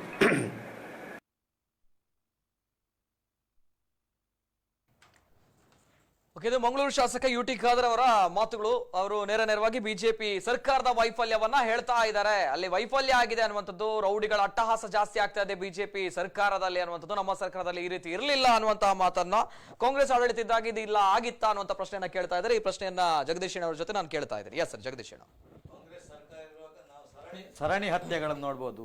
ಪ್ರಶಾಂತ್ ಹತ್ಯೆ, ಪ್ರಶಾಂತ್ ಪೂಜಾರಿ ಹತ್ಯೆ, ದೀಪಕ್ ರಾವ್ ಹತ್ಯೆ, ಶರತ್ ಮಡಿವಾಳ ಹತ್ಯೆ, ಬೆಂಜನ್ ಪದವಿನಲ್ಲಿ ಅಶ್ಫಾಕ್ ಹತ್ಯೆ, ಇಲ್ಲಿ ಬಶೀರ್ ಹತ್ಯೆ, ಜೈಲಲ್ಲಿ ಡಬಲ್ ಮರ್ಡರ್, ಎಷ್ಟು ಏನು ದಿನ ಬೆಳಿಗ್ಗೆ ಆದ್ರೆ ಮಾಡ್ರಿ. ಆದ್ರಿಂದ ಅವರು ಆ ಪಾಠವನ್ನು ಖಂಡಿತವಾಗಿ ಬಿಜೆಪಿ ಕಲಿಸ್ಲಿಕ್ಕಿಲ್ಲ. ಯಾಕಂದ್ರೆ ನಮ್ಮಿಂದ 1000 ಪಾಲು ಹೆಚ್ಚು ಅವರು ಇರುವಾಗ ಕೋಮು ಗಲಭೆಕೋರು ನಡೆದಿದ್ದವರು, ಕೋಮಿನ ಇದರಲ್ಲಿ ಹತ್ಯೆ ಕೂಡ ಆದಿದ್ದು ಕಾಂಗ್ರೆಸ್ ಸರ್ಕಾರ ಇರುವಾಗ. ಮತ್ತೆ ಅವರು ಶಾಸಕರಾಗಿ ಹೇಳ್ತಾರೆ ಒಂದು ಬೇರೆ ದೇಶಕ್ಕೆ ಕಳಿಸ್ಬೇಕು, ಬೇರೆ ಜಿಲ್ಲೆಗೆ, ಬೇರೆ ರಾಜ್ಯಕ್ಕೆ ಕಳಿಸ್ಬೋದು, ಬೇರೆ ದೇಶಕ್ಕೆ ಕಳಿಸ್ಲಿಕ್ಕೆ ಯಾವ ಸರ್ಕಾರಕ್ಕೂ ಅವನ ಇಂಥ ರೌಡಿಯನ್ನು ಮತ್ತೊಂದು ದೇಶ ಅದನ್ನು ಆಕ್ಸೆಪ್ಟ್ ಮಾಡ್ತದ? ಇಂಥ ಒಂದು ಕ್ಷುಲ್ಲಕ ಮಾತನ್ನು ಅವರು ಒಂದು ಇಷ್ಟು ಹಿರಿಯ ಮುತ್ಸದ್ದಿಯಾಗಿ ಮಾತಾಡಬಾರ್ದು. ಒಂದು ಎರಡನೇದು. ಮತ್ತೊಂದು, ಈ ಬೇರೆ ದೇಶಕ್ಕೆಲ್ಲ ನಾನು ಹೇಳುವ ಪ್ರಕಾರ ಬೇರೆ ಲೋಕಕ್ಕೆ ಕಳಿಸಬೇಕು. ಈಗ ಬೇರೆ ಲೋಕ ಅಂತ ಹೇಳಿದ್ರೆ ಬೇರೆ ಹೇಗೆ? ಲೋಕ ಅಂದ್ರೆ ಇವರು ನಮ್ಮ ಯೋಗಿ ಆದಿತ್ಯನಾಥ್ ಅವರು ಹೇಳುವಾಗ ಹೇಳಿದ್ರು ಅಂತವರಿಗೆ ಬೇರೆ ಲೋಕವೇ ಇದೆ ಅಂತ. ಹಾಗೆ ಬೇರೆ ಲೋಕಕ್ಕೆ ಕಳಿಸಬೇಕು ಎನ್ನುವುದು ನನ್ನ ಯಾವ ಲೋಕ? ಯಾವುದೇ ಲೋಕ, ಅವರು ಆ ಪಾಪಿಗಳು, ಅಂತ ಪಾಪಿಗಳು ಯಾವ ಲೋಕದಲ್ಲಿ ಇರ್ಬೇಕು ಆ ಲೋಕಕ್ಕೆ ಕಳಿಸಬೇಕು ಎನ್ನುವುದು ನನ್ನ ವಾದ. Okay, right. ಓಕೆ, ಅನೇಕ ಕರೆಗಳು ಬರ್ತಾ ಇದೆ, ಜನರು ನೋಡ್ತಾ ಇದ್ದಾರೆ. ಕರಾವಳಿ ಭಾಗ ಇಷ್ಟು ದಿನ ತುಂಬಾನೇ ಶಾಂತವಾಗಿತ್ತು, ಯಾವುದೇ ರೀತಿಯ ಸಮಸ್ಯೆ ಇರಲಿಲ್ಲ ಅನ್ನುವಂಥದ್ದು. ಈಗ ಏಕಾಏಕಿ ಇಂತಹ ಬರಹಗಳು ಬಂದಾಗ ಜನರಲ್ಲೂ ಕೂಡ ಆತಂಕ ಸೃಷ್ಟಿಯಾಗಿದೆ. ಜನರು ಏನ್ ಹೇಳ್ತಾ ಇದ್ದಾರೆ ಸರ್ಕಾರದ ವಿಚಾರದ ಬಗ್ಗೆ, ನಮ್ಮ ಕರಾವಳಿ ಭಾಗ ಜನರು ಹೇಳ್ತಾ ಇರುವಂತಹ ವಿಚಾರಗಳು, ಅಭಿವ್ಯಕ್ತಿ ಸ್ವಾತಂತ್ರ್ಯ ಇದೆ. ಪ್ರಥಮ ಕರೆ ಇದೆ, ಕರೆ ಸ್ವೀಕಾರ ಮಾಡ್ತೇನೆ. ಹಲೋ ಸರ್, ನಮಸ್ತೆ. ನಮಸ್ಕಾರ. ನಮಸ್ತೆ ಸರ್, ನಮಸ್ತೆ. ತಮ್ಮ ಹೆಸರು ಎಲ್ಲಿಂದ ಕರೆ ಮಾಡ್ತಾ ಇದ್ದೀರಾ? ರೆಹಮಾನ್ ಅತ್ತಾವರದಿಂದ. ರೆಹಮಾನ್ ಅತ್ತಾವರದಿಂದ. ನಮಸ್ತೆ ರೆಹಮಾನ್ ಅವರೇ, ಮಾತಾಡಿ ಸರ್. ಮೂರು ಗಣ್ಯ ವ್ಯಕ್ತಿಗಳಿಗೂ ನನ್ನ ನಮಸ್ಕಾರಗಳು. ಮತ್ತೆ ಜಗದೀಶ್ ಅವರಿಗೆ ನಾನು ನೇರವಾಗಿ ಒಂದು ಪ್ರಶ್ನೆ ಕೇಳ್ತೀನಿ. ನಾನು ಕೇಳುವಂತ ಮಾತು, ನಾನು ಆಡುವಂತ ಕ್ವಶನ್ ಯಾವುದೇ ಜಾತಿಗೆ ಸೀಮಿತವಾಗಿ ಅಲ್ಲ, ಯಾವ ಧರ್ಮಕ್ಕೆ ಸೀಮಿತವಾಗಿಯೂ ಅಲ್ಲ, ಏನೂ ಅಲ್ಲ. ನನ್ನ ದೇಶ, ನನ್ನ ನೆಲ, ನನ್ನ ನಾಡು, ಇದರ ಬಗ್ಗೆ ಉಕ್ತವಾಗಿ ನಾನು ನಿಮ್ಮ ಹತ್ರ ಮಾತಾಡುವಂತದ್ದು, ಪಕ್ಷೇತರವಾಗಿ ಮಾತಾಡುವಂತ ವಿಚಾರ ನಾನು ನಿಮ್ಮ ಹತ್ರ ಮಾತಾಡ್ತಿರೋದು. ವಿಚಾರ ಏನಂದ್ರೆ, ಸ್ವಾಮಿ ತಾವು ಏನ್ ಹೇಳಿದಿರಿ, ಯಾರೋ ಗೋಡೆಯಲ್ಲಿ ಬರ್ದು ಹೋದ್ರಿ ಅವನೊಬ್ಬ ದೇಶದ್ರೋಹಿ, ಇನ್ನೊಂದು ಗೋಡೆಯಲ್ಲಿ ಬರ್ದ ಅವನು ದೇಶದ್ರೋಹಿ ಅನ್ನೋದಕ್ಕಿಂತ ಅದು 100% ತಪ್ಪೆ ಅವ್ರು ಮಾಡಿರ್ತಿರೋದು ತಪ್ಪೆ. ಅದನ್ನ ಭಾನುವಾರ ನಡೆದ ಘಟನೆಯನ್ನು ಇಷ್ಟು ದಿನ ತರುವಂತ ಅವಶ್ಯಕತೆ ಇಲ್ಲ. ಈ ರೀತಿಯ ಒಂದು ಇಂಟೆಲಿಜೆನ್ಸ್ ಟೈಟ್ ಇದೆ. ಕರ್ನಾಟಕ ಸ್ಟೇಟ್ ಪೊಲೀಸ್ ಅಷ್ಟು ಡೌನ್ ಇಲ್ಲ, ಅಷ್ಟು ಮಾದರಿಯಾಗಿ ಎಲ್ಲರಿಗೂ ಒಂದು ಮಾದರಿ ಆಗಿದೆ. ಅದರಲ್ಲೂ ಎಸ್ಪೆಷಲಿ ದಕ್ಷಿಣ ಕನ್ನಡ ತುಂಬಾ ಚೆನ್ನಾಗಿದೆ. ಮತ್ ಇದೆಲ್ಲ ಮಾಡುವಂತ ಷಡ್ಯಂತರ ಯಾರು ಮಾಡುವಂತಂದ್ರೆ ರಾಜಕೀಯ ವ್ಯಕ್ತಿಗಳ ಹುನ್ನಾರದಿಂದ ಆಗುವಂತ ಕೆಲಸಗಳು. ಅದ್ ಯಾರೋ ಏನೋ ಅದು ವಿಮರ್ಶೆ ಮಾಡಿ ತನಿಖೆ ಮಾಡಿದಾಗ್ಲೇ ಮಾತ್ರ ಗೊತ್ತಾಗುವಂತ ವಿಚಾರ. ಇನ್ನೊಂದು, ಜಗದೀಶ್ ಅವರೇ, ಈ ಹಿಂದೆ ಏರ್ಪೋರ್ಟ್ ಅಲ್ಲಿ ಬಾಂಬ್ ಬಿಟ್ರು, ಇಟ್ಟ ತಕ್ಷಣ ಮುಸ್ಲಿಮ್ಸ್ ಆಗ್ಲಿ ಇನ್ನೊಂದು ಜಾತಿ ಏನ್ ಮಾಡಿದ್ರು, ಬೆಟ್ ಮಾಡಿ ತೋರಿಸಿದ್ರು. ಏನಂತ, ಇದೊಬ್ಬ ಮುಸ್ಲಿಮ್ಸ್ ಮಾಡಿರ್ಬೋದು, ಇವ್ರ ಮೇಲೆ ಟಾರ್ಗೆಟ್ ಮಾಡ್ತಾರೆ. ಇದು ಆ ಮೆಸೇಜ್ ಉಂಟಲ್ಲ, ವಿಮರ್ಶೆ ಮಾಡಿದ ಯಾವುದೇ ಮೆಸೇಜ್ ಅನ್ನು ಸಹ ನಮ್ಮ ರಾಜ್ಯಕ್ಕಾಗ್ಲಿ ನಮ್ಮ ನಾಡಿಗಾಗಿ ಬರುವಂತದ್ದಲ್ಲ. ವಿಮರ್ಶೆ ಮಾಡ್ಬೇಕು. ಯಾರು ಬರ್ದಿದ್ದಾರೆ, ಯಾರಾಗ್ಲಿ. ಒಂದ್ ನಿಮಿಷ ಸಾಲೇನೋ, ಇದು ಸೂಕ್ಷ್ಮದ ವಿಚಾರಗಳನ್ನ ನಿಮ್ಮ ಹತ್ರ ಮಾತಾಡ್ತಿರುವಂತ, ನಾನು ವೇಟ್ ಮಾಡಿ ಮಾತಾಡುವಂತ ವಿಚಾರ. ಇನ್ನೊಂದು, ಈ ಹಿಂದೆ ಶ್ರೀರಾಮ ಸೇನೆಯವರು ಬಿಜಾಪುರದಲ್ಲಿ ಧ್ವಜಾರೋಹಣ ಮಾಡುದು ಪಾಕಿಸ್ತಾನದವ್ರದ್ದು. ಅವಾಗ ಶ್ರೀರಾಮ ಸೇನೆಯವರ ಮೇಲೆ ಏನ್ ಸ್ಟೆಪ್ ತಗೊಂಡ್ರಿ ಬಿಜೆಪಿ ಅವರು? ಈ ಹಿಂದೆ ಇತ್ತೀಚೆಗೆ ನಡೆದ ಘಟನೆ ಶೃಂಗೇರಿಯಲ್ಲಿ ನಡೆಯಿತು. ನಮ್ಮ ಶಂಕರಾಚಾರ್ಯರ ಮೇಲೆ KBD ಅವರು ಬಾವುಟ ಹಾಕ್ತಿದ್ರು. ಅದ್ರ ಮೇಲೆ ಏನ್ ತಗೊಂಡ್ರು? ಪಟ್ಟ ಏನು? ಅವ್ನು ಮಾನವಿಕ ಅಸ್ತವ್ಯಸ್ತ, ಅವನು ಸರಿ ಇಲ್ಲ. ಇದ ಮಾಡುವಂತದ್ದು ಕೆಲಸ ಹೇಳಿ? ಯಾಕೆ ಆಯ್ತು ಆ ವಿಚಾರಗಳ ಬಗ್ಗೆ ಯಾರು ಗಮನ ಇರೋದಿಲ್ಲ? ಯಾಕೆ ಪಾಪಿ ಮುಸ್ಲಿಮ್ಸ್ ಆಗ್ಲಿ ಇನ್ನೊಂದು ಜಾತಿಯಾಗಿ ಯಾರೇ ಆಗ್ಲಿ ಅವ್ರ ಬಗ್ಗೆ ಯಾಕೆ ಬಾರಿ ಕಠಿಣ ತಗೊಳ್ತೀರಾ? ಲಾಸ್ಟಿಗೆ ಅವನು ಎಲ್ಲಿ ಹೋಗಿ ಭಯೋತ್ಪಾದಕ ಅಂತ ಹೇಳಿ ತಿರುಗಿಸ್ತೀರಾ? ಅದು ಬಿಡ್ಲಿ. ಸೆಕೆಂಡ್, ಈ ಹಿಂದೆ ಕೋಮು ಗಲಭೆ ಎಲ್ಲ ನಡೀತದಲ್ಲ, ಯಾವ ಉದ್ದೇಶ? ಈ ಹಿಂದೆ ಎದ್ದಂತ ಜನಗಳಲ್ಲಿ ಮರ್ಡರ್ ಮಾಡೋಗಿದ್ದಾರೆ, ಅದ್ರ ಬಗ್ಗೆನೂ ಯಾರು ಮಾತಾಡ್ತಿಲ್ಲ. ನಾನು ಹೇಳ್ತಿರೋದು ಒಂದೇ, ನಮ್ಮ ಧರ್ಮ, ನಮ್ಮ ಏನಿದ್ರು ಸೈಡ್ಗೆ ಇಡಿ, ನಮ್ಮ ದೇಶ, ನಮ್ಮ ಇದನ್ನ ನಾವು ಮುಂತರುವ, ನಮ್ಮ ರಕ್ಷಿಸೋಣ. ಅಲ್ಲಿ ನೋಡಿದಾಗ ಶ್ರೀರಾಮ ಸೇನೆ ಅವ್ರದ್ದು ಹೇಳ್ತಾರೆ ಲಾಸ್ಟಿಗೆ, ನಾನ್ ದೊಡ್ಡ ಆಹಾರ ಮಾಡಿದಲ್ಲ, ಮುಸ್ಲಿಂ ಜಾತಿಗೆ ಹೋಗ್ತಾರೆ. ಇದಲ್ಲ ಸರ್, ಇದು ವೈಯಕ್ತಿಕವಾದ ವಿಷಯ ಸೈಡ್ಗೆ ಇಡಿ. ನೀವು ಯಾವನೊಬ್ಬ ಬರ್ತಷ್ಟೇ ನಮ್ಮ ಕೋಮು ಗಲಭೆಗೆ ಮಾಡುವಂತ ಇದು ಮಾಡಬೇಡಿ, ಯಾರೇ ಮಾಡಬೇಡಿ. ಇದರಿಂದ ಯಾರು ಉದ್ದೇಶ, ನೀವು ಯಾರಾದ್ರೂ ಪಕ್ಷದಲ್ಲಿ ಉದ್ಧಾರ ಆಗ್ತಂತಂದ್ರೆ ಈ ನಮ್ಮ ನಾಡಿಗೆ ಉಪದ್ರ ಆಗ್ತದೆ. ಇದು ನೀವು ಎಲ್ಲ ಕೂತ್ಕೊಂಡು ಮಾತಾಡ್ಬೋದು, ಜನಗಳು ಅವ್ರಿಗೆ ತೊಂದರೆ ಆಗ್ತದೆ. ಗಮನದಲ್ಲಿ ಮಾತಾಡಿ, ಒಂದು ಸಮಾಜಕ್ಕೆ ಒಳ್ಳೆ ಉದ್ಧಾರ ಆಗುವಂತ ರೀತಿಗಳು ಮಾತಾಡ್ಬೇಕು. ಓಕೆ, ಈಗ ನಾನು ಹೇಳಕ್ ಇಷ್ಟಪಡ್ತೀನಿ. ಓಕೆ, ಸರಿ, ಥ್ಯಾಂಕ್ ಯು. ಓಕೆ, ಇದು ತಮ್ಮ ಅಭಿವ್ಯಕ್ತಿ ಸ್ವತಃ ತಮ್ಮ ಅಭಿಪ್ರಾಯ. ಅಭಿಷೇಕ್ ಉಳ್ಳಲ್ ಅವರು, ನೇರವಾಗಿರುವಂತಹ ಸರ್ಕಾರದ ವೈಫಲ್ಯ ಇದೆ ಅನ್ನುವಂಥದ್ದು. ಸರ್ಕಾರ 2-3 ದಿನಗಳ ಹಿಂದೆ ನಡೆದಂತಹ ಘಟನೆ, 4 ದಿನಗಳ ಹಿಂದೆ ಇನ್ನೊಂದು ಘಟನೆ ಆಗುತ್ತೆ ಅಂತ ಬಂದಾಗ ಏನ್ ಮಾಡ್ತಾ ಇದೆ ನಮ್ಮ ಪೊಲೀಸ್ ಇಲಾಖೆ, ಏನ್ ಮಾಡ್ತಾ ಇದೆ ನಮ್ಮ ಸರ್ಕಾರ ಅಂತ ಕೇಳ್ತಾ ಇದ್ದಾರೆ. ಏನ್ ಹೇಳ್ತೀರಾ? UT ಖಾದರ್ ಅವರು, ತಮ್ಮ ಪಕ್ಷದ ಮುಖಂಡರು ಹೇಳಿರುವಂತಹ ಮಾತುಗಳು ಕೂಡ ಬೇರೆ ದೇಶಕ್ಕೆ ಅಂತ ಹೇಳಿದ್ದಾರೆ ಬಿಟ್ಟು ಬರಬೇಕು ಅಂತ ಹೇಳಿ. ಅವ್ರು ಹೇಳಿನ ಮಾತಿನ ಒಳ ಅರ್ಥ ಏನು ಅಂತ ಹೇಳಿದ್ರೆ, ಗಡಿಪಾರು ಅಂತ ನಮ್ಮಲ್ಲಿ ಒಂದಿದೆ. ಮೊದಲಿದ್ದ ಕಾಲದಲ್ಲಿ ಗಡಿಪಾರು ಮಾಡುವಂಥದ್ದು, ಅಂತವ್ರು ಯಾರೇ ಆಗಿರಲಿ ಗಡಿಪಾರು, ಅವ್ರು ಮತ್ತೆ ದಾಟಿ ಬರ್ಲಿಕ್ಕಿಲ್ಲ ಅಂತ ಗಡಿಪಾರನ್ನ ಮಾಡಬೇಕು ಅಂತ ಹೇಳುವಂಥದ್ದು ಅವರ ಮಾತಿನ ಉಲ್ಲೇಖ ಆಗಿದ್ದದು. ಆಯ್ತಾ? ಒಂದನೇದು. ಎರಡನೇ ವಿಚಾರ, ಸರ್ಕಾರದ ವೈಫಲ್ಯ ಖಂಡಿತವಾಗ್ಲೂ ಇದೆ. ಯಾಕೆಂತ ಹೇಳಿದ್ರೆ, ಸತತವಾಗಿ ಇಂಥ ಘಟನೆಗಳು ನಿರಂತರವಾಗಿ ನಡೀತಾ ಇದ್ರೆ ಅಂತ ಹೇಳಿದ್ರೆ ಇದರ ಅರ್ಥ ಏನು? ನಾನು ಕೇಳುವಂಥದ್ದಾಗಾದರೆ, ನಮ್ಮ ಶಾಸಕರು ಹೇಳಿದರು ಇಂಟೆಲಿಜೆನ್ಸ್ ಆಗಿದ್ರೆ ಫೇಲ್ಯೂರ್ ಆಗಿದೆ ಇವತ್ತು. ಈ ಹಿಂದೆ ಕೂಡ ಕೆಲವು ಸಂದರ್ಭಗಳಲ್ಲಿ ನಾನು ಇದೇ ಮಾಧ್ಯಮಕ್ಕೆ ಬಂದಾಗ ಕೂಡ ಹೇಳಿದ್ದೇನೆ, ಎಲ್ಲೇ ಒಂದು ಕಡೆ ಇಂಟೆಲಿಜೆನ್ಸ್ ಫೇಲ್ಯೂರಿಟಿ ಆಗ್ತಿದೆ. ಇಂಟೆಲಿಜೆನ್ಸ್ ಫೇಲ್ಯೂರ್ ಆಗಿರಬೇಕು, ಇಲ್ಲ ಇಂಟೆಲಿಜೆನ್ಸ್ ಫೇಲ್ಯೂರಿಗೆ ರಾಜ್ಯ ಸರ್ಕಾರ ಯಾವ್ದು ಆಡಳಿತದಲ್ಲಿ ಅದು ಕುಮ್ಮಕ್ಕು ಕೊಡ್ತಾ ಇರಬೇಕು. ಓಕೆ ಓಕೆ ಆಯ್ತಾ. ಒಂದು ವಿಚಾರ, ಏರ್ಪೋರ್ಟ್ಗೆ ಬಾಂಬ್ ಇಟ್ಟಂತ ವಿಚಾರವನ್ನು ಪ್ರಸ್ತಾವ ಮಾಡಿದ್ರು. ಎಲ್ಲಿವರೆಗೆ ಮುಟ್ಟಿದೆ, ಏನಾಗಿದೆ? ಜಿಲ್ಲಾ ಉಸ್ತುವಾರಿ ಸಚಿವರು ಬಂದು ಅದರ ಬಗ್ಗೆ ಒಂದು ಪತ್ರಿಕಾಗೋಷ್ಠಿ ಕೊಡಬೇಕು, ಇಲ್ಲ ಅಟ್ಲೀಸ್ಟ್ ಡಿಪಾರ್ಟ್ಮೆಂಟ್ ಅವರಾದ್ರೂ ಕೊಡ್ಲಿಲ್ಲ, ಅದು ನೋಡಿಲಿಲ್ಲ. ಹಲವಾರು ಘಟನೆಗಳು ನಡೆದಿದೆ, ಅದರ ಬಗ್ಗೆ ಏನಾಯಿತು, ತನಿಖೆ ಎಲ್ಲಿವರೆಗೆ ಮುಟ್ಟಿದೆ, ಅದರ ಬಗ್ಗೆ ಯಾವುದೇ ಮಾಹಿತಿ ಜನರಿಗೆ ಲಭ್ಯ ಇಲ್ಲ. ಇವತ್ತು ನಾನು ಹೇಳೋದು ಇಷ್ಟೇ, ಇದನ್ನ ಪಕ್ಷಾತೀತವಾಗಿ ನೋಡಿ, ಯಾವುದೇ ಪಕ್ಷಕ್ಕೆ, ಯಾವುದೇ ಜಾತಿ, ಯಾವುದೇ ಧರ್ಮಕ್ಕೆ ಸೀಮಿತವಾಗಿ ಇಟ್ಕೊಳ್ಬೇಡಿ. ಯಾಕೆಂತ ಹೇಳಿದ್ರೆ ಬರ್ದವರು ಯಾರೇ ಆಗಿರಲಿ, ಯಾವುದೇ ಧರ್ಮಕ್ಕೆ ಸೇರಿದವನಾಗಿದ್ರು ಕೂಡ ಅವನಿಗೆ ಶಿಕ್ಷೆ ಆಗಬೇಕು. ಈ ಮಾತನ್ನು ನಾನು ಯಾಕೆ ಹೇಳ್ತಿದ್ದೇನೆ ಅಂತ ಹೇಳಿದ್ರೆ, ಇವತ್ತು ಡಿಪಾರ್ಟ್ಮೆಂಟ್ ಆಫ್ ಆಕ್ಷನ್ ತಿಳಿಗೆ ಹೋಗುವಾಗ ಕೆಲವು ರಾಜಕೀಯ ನಾಯಕರು ಫೋನ್ ಮಾಡಿ ಅವರನ್ನು ಬಿಡಬೇಕು ಅಂತ ಅವರು ರಿಕ್ವೆಸ್ಟ್ ಮಾಡುವಂಥದ್ದು, ಇನ್ಫ್ಲುಯೆನ್ಸ್ ಮಾಡುವಂಥದ್ದು, ಇದನ್ನು ಮೊದಲು ನಿಲ್ಲಿಸಿ. ಅದು ಯಾವುದೇ ಪಕ್ಷದವರಿಗೆ ನಿಲ್ಲಿಸಿ. ತಪ್ಪು ಮಾಡಿದವನಿಗೆ ಶಿಕ್ಷೆ ಆಗಲೇಬೇಕು ಅಂತ ಆಗಬೇಕು. ಪ್ರತಿಯೊಬ್ಬ ನಾಗರಿಕ ಕೂಡ ಭಯ ಹುಟ್ಟಬೇಕು, ತಪ್ಪು ಮಾಡಿದ್ರೆ ನನಗೆ ಶಿಕ್ಷೆ ಆಗ್ತದೆ ಅಂತೇಳಿ. ಅದು ಯಾವಾಗ ಆಗ್ತದಾ ಅವತ್ತು ನಿಜವಾಗ್ಲೂ ಇಂಥ ಘಟನೆಗಳಿಗೆ ಫುಲ್ ಸ್ಟಾಪ್ ಬೀಳಲಿಕ್ಕೆ ಸಾಧ್ಯ ಇದೆ. ಓಕೆ, ತಪ್ಪು ಮಾಡಿದ್ರೆ ಶಿಕ್ಷೆ ಆಗ್ಬೇಕು ಅಂತ ಖಂಡಿತವಾಗ್ಲೂ ತಾವು ಹೇಳ್ತಾ ಇದ್ರೆ, ತಪ್ಪು ಮಾಡಿದ್ರೆ ಶಿಕ್ಷೆ ಆಗ್ಬೇಕು ಅನ್ನೋಂಥದ್ದು. ಸಾವಿರಾರು ಜನರು ಓಡಾಡ್ತಾರೆ, ಕದ್ರಿಯಾ ಭಾಗದಲ್ಲಿ, ಬಿಜೈ ಭಾಗದಲ್ಲಿ ಓಡಾಡ್ತಾರೆ, ಅಲ್ಲಿ ಸಿಸಿ ಕ್ಯಾಮೆರಾಗಳಿವೆ. ಆ ಒಂದು ರಾಜಮಾರ್ಗದಲ್ಲಿ ಆ ರೀತಿ ಬರ್ದಿದ್ದಾರೆ. ನ್ಯಾಯಾಂಗ ವ್ಯವಸ್ಥೆ ಏನಿದೆ ಕರಾವಳಿ ಭಾಗದಲ್ಲಿ, ಮಂಗಳೂರಿನ ಕೋರ್ಟ್ ಏನಿದೆ, ಆ ಕೋರ್ಟ್ ಆವರಣದಲ್ಲಿ ಬರ್ದಿದ್ದಾರೆ. ತಾವು ಹೇಳ್ತಾ ಇದ್ದೀರಾ. ಎಸ್, ಬರ್ತೇನೆ. ಇಲ್ಲ ಅಭಿಷೇಕ್ ಅವ್ರು, ಬರ್ತೀನಿ. ಇನ್ನೊಂದು ಕರೆ ಇದೆ. ಸುಧೀರ್ ಭಂಡಾರಿ ಅವರು ಕಳಸದಿಂದ ಕರೆ ಮಾಡಿದ್ದಾರೆ. ಸುಧೀರ್ ಭಂಡಾರಿ, ನಮಸ್ತೆ. ನಮಸ್ತೆ ಸರ್. ನಮಸ್ತೆ ಸರ್, ನಮಸ್ತೆ. ಮಾತಾಡಿ ಸರ್. ಸರ್ ನಮಸ್ತೆ. ನಾನೊಂದು ವಿಷಯ ಹೇಳ್ಬೇಕಂದ್ರೆ, ಇವತ್ತು ಒಂದು ಪಕ್ಷ ಅಧಿಕಾರದಲ್ಲಿ ಉಂಟಂತ ಹೇಳ್ಬೇಕಾದ್ರೆ ಅವರಿಗೆ ಬೆರಳು ತೋರಿಸಿ ಮಾತಾಡುವಂತದ್ದು ಸರ್ವಸಾಮಾನ್ಯ. ಅದು ಯಾವುದೇ ಪಕ್ಷ ಇರಬಹುದು. ಇವತ್ತು ಬಿಜೆಪಿ ಇದರಲ್ಲಿ ಅಧಿಕಾರದಲ್ಲಿದ್ರೆ ಕಾಂಗ್ರೆಸ್ನವರು ಮಾತಾಡ್ತಾರೆ, ಕಾಂಗ್ರೆಸ್ನವರು ಅಧಿಕಾರದಲ್ಲಿದ್ರೆ ಬಿಜೆಪಿ ಅವರು ಮಾಡ್ತಾರೆ. ಇದು ಸರ್ವೇ ಸಾಮಾನ್ಯ. ನಮ್ಮಲ್ಲಿ ನಾವು ಇದು ಸ್ವಲ್ಪ ಪ್ರಜ್ಞಾವಂತ ಜಿಲ್ಲೆ ಅಂತ ಹೇಳಿ ಮಂಗಳೂರನ್ನ ಎಲ್ಲಿ ಹೋದ್ರೆ ಸಹ ಕರೀತಾರೆ. ಈವನ್ ನಾವು ಬೇರೆ ಬೇರೆ ಊರಿಗೆಲ್ಲ ಹೋದಾಗ, ಬೇರೆ ಬೇರೆ ಜಿಲ್ಲೆಗಳಿಗೆ ಹೋದಾಗ ಮಂಗಳೂರು ಅಂತ ಹೇಳಿದ ತಕ್ಷಣ ಮಂಗಳೂರಿಗೆ ಅದರೇ ಆದಂತ ಒಂದು ವ್ಯಾಲ್ಯೂ ಇದೆ. ಸೊ ಈ ತರ ಎಲ್ಲ ಕೋಮುಗಲಭೆ ಮತ್ತೆ ಈ ತರದೆಲ್ಲ ಬರಹಗಳನ್ನು ನೋಡಿ ಇವತ್ತು ನಮ್ಮಲ್ಲಿ ಎಷ್ಟೋ ಮೆಡಿಕಲ್ ಕಾಲೇಜ್ಗಳಿದೆ, ಎಷ್ಟೋ ಹೊರಗಡೆಯಿಂದ ಓದ್ಲಿಕ್ಕೋಸ್ಕರ ಬರುವಂತ ಜನಗಳಿದ್ದಾರೆ, ವಿದ್ಯಾರ್ಥಿಗಳಿದ್ದಾರೆ. PUC ಸೆಕೆಂಡ್ PUC ಮಾಡ್ಲಿಕ್ಕೋಸ್ಕರ, ಫಸ್ಟ್ PUC ಡಿಗ್ರಿ, ಡಿಪ್ಲೊಮಾ ಅದು ಇದೆಲ್ಲ ಕಂಟಿನ್ಯೂ ಮಾಡ್ಲಿಕ್ಕೋಸ್ಕರ ಮಂಗಳೂರಿಗೆ ಬರುವಂತವರಿದ್ದಾರೆ. ಸೊ ಅವರನ್ನೆಲ್ಲ ಮಂಗಳೂರಿಗೆಲ್ಲ ಬರುವಂತ ಮಕ್ಕಳನ್ನು ಅವರ ತಂದೆ ತಾಯಿ ಬರ್ಲಿಕ್ಕೆ ಕಳಿಸುದು ಹೇಗೆ, ಯಾವ ಧೈರ್ಯದ ಮೇಲೆ ಕಳಿಸುದು? ನಾವು ಎಲ್ಲಿಗ ಒಂದು ಕೋಮುಗಲಭೆ ಇರುವಂತ ಜಾಗ ಕಳಿಸ್ಲಿಕ್ಕೆ ಹಿಂದೆ ಮುಂದೆ ನೋಡ್ತಾರೆ. ಸೊ ನಮ್ಮ ಜಿಲ್ಲೆಯಲ್ಲಿ ಎಲ್ಲಿ ಅಂತ ಒಂದು ಯಾರೋ ಒಬ್ಬ ಬೈಕಲ್ಲಿ ಹೆಲ್ಮೆಟ್ ಹಾಕದೆ ಹೋದವನ ಮನೆಗೆ ನೋಟಿಸ್ ಬರ್ತದೆ ಅಂತ ಆದ್ರೆ ನಮ್ಮ ಪೊಲೀಸರು ಯಾರ ರಾಜಕೀಯದ ಕೈಗೊಂಬೆಗಳಾಗಿದ್ದಾರ? ಜನಗಳು ಇವತ್ತು ಕ್ವಶನ್ ಮಾಡ್ಬೇಕಾಗ್ತದೆ. ರಾಜಕೀಯ ಜಿಲ್ಲಾಡಳಿತ ಇರಬಹುದು, ಅಲ್ಲ ನಮ್ಮ ಗೃಹ ಇಲಾಖೆ ಆಗಿರ್ಬಹುದು, ಬೇಗ ಎಚ್ಚೆತ್ತುಕೊಂಡು ಸ್ಮಾರ್ಟ್ ಸಿಟಿ ಅಂತ ನಮ್ಮ ಮಂಗಳೂರಿನ ಹೆಸರನ್ನು ಶಾಂತಿ ಕದದಂತೆ ಒಳ್ಳೆಯ ರೀತಿಯಲ್ಲಿ ಕೊಂಡೊಯ್ಯೋದು ನಮ್ಮೆಲ್ಲರ ಕರ್ತವ್ಯ ಕೂಡ ಹೌದು, ಪೊಲೀಸ್ನವರ ಕರ್ತವ್ಯ ಕೂಡ ಹೌದು. ಪೊಲೀಸ್ನವರು ಯಾವ ಕಾರಣಕ್ಕೂ ಯಾರನ್ನು ಒಂದು ಬಿಡುವಂತ ಕೆಲಸ ಮಾಡಬಾರದು. ಒಳ್ಳೆ ರೀತಿಯಲ್ಲಿ ಮಂಗಳೂರು ಹೆಸರನ್ನು ಉಳಿಸಿಕೊಡಿ ಅಂತ.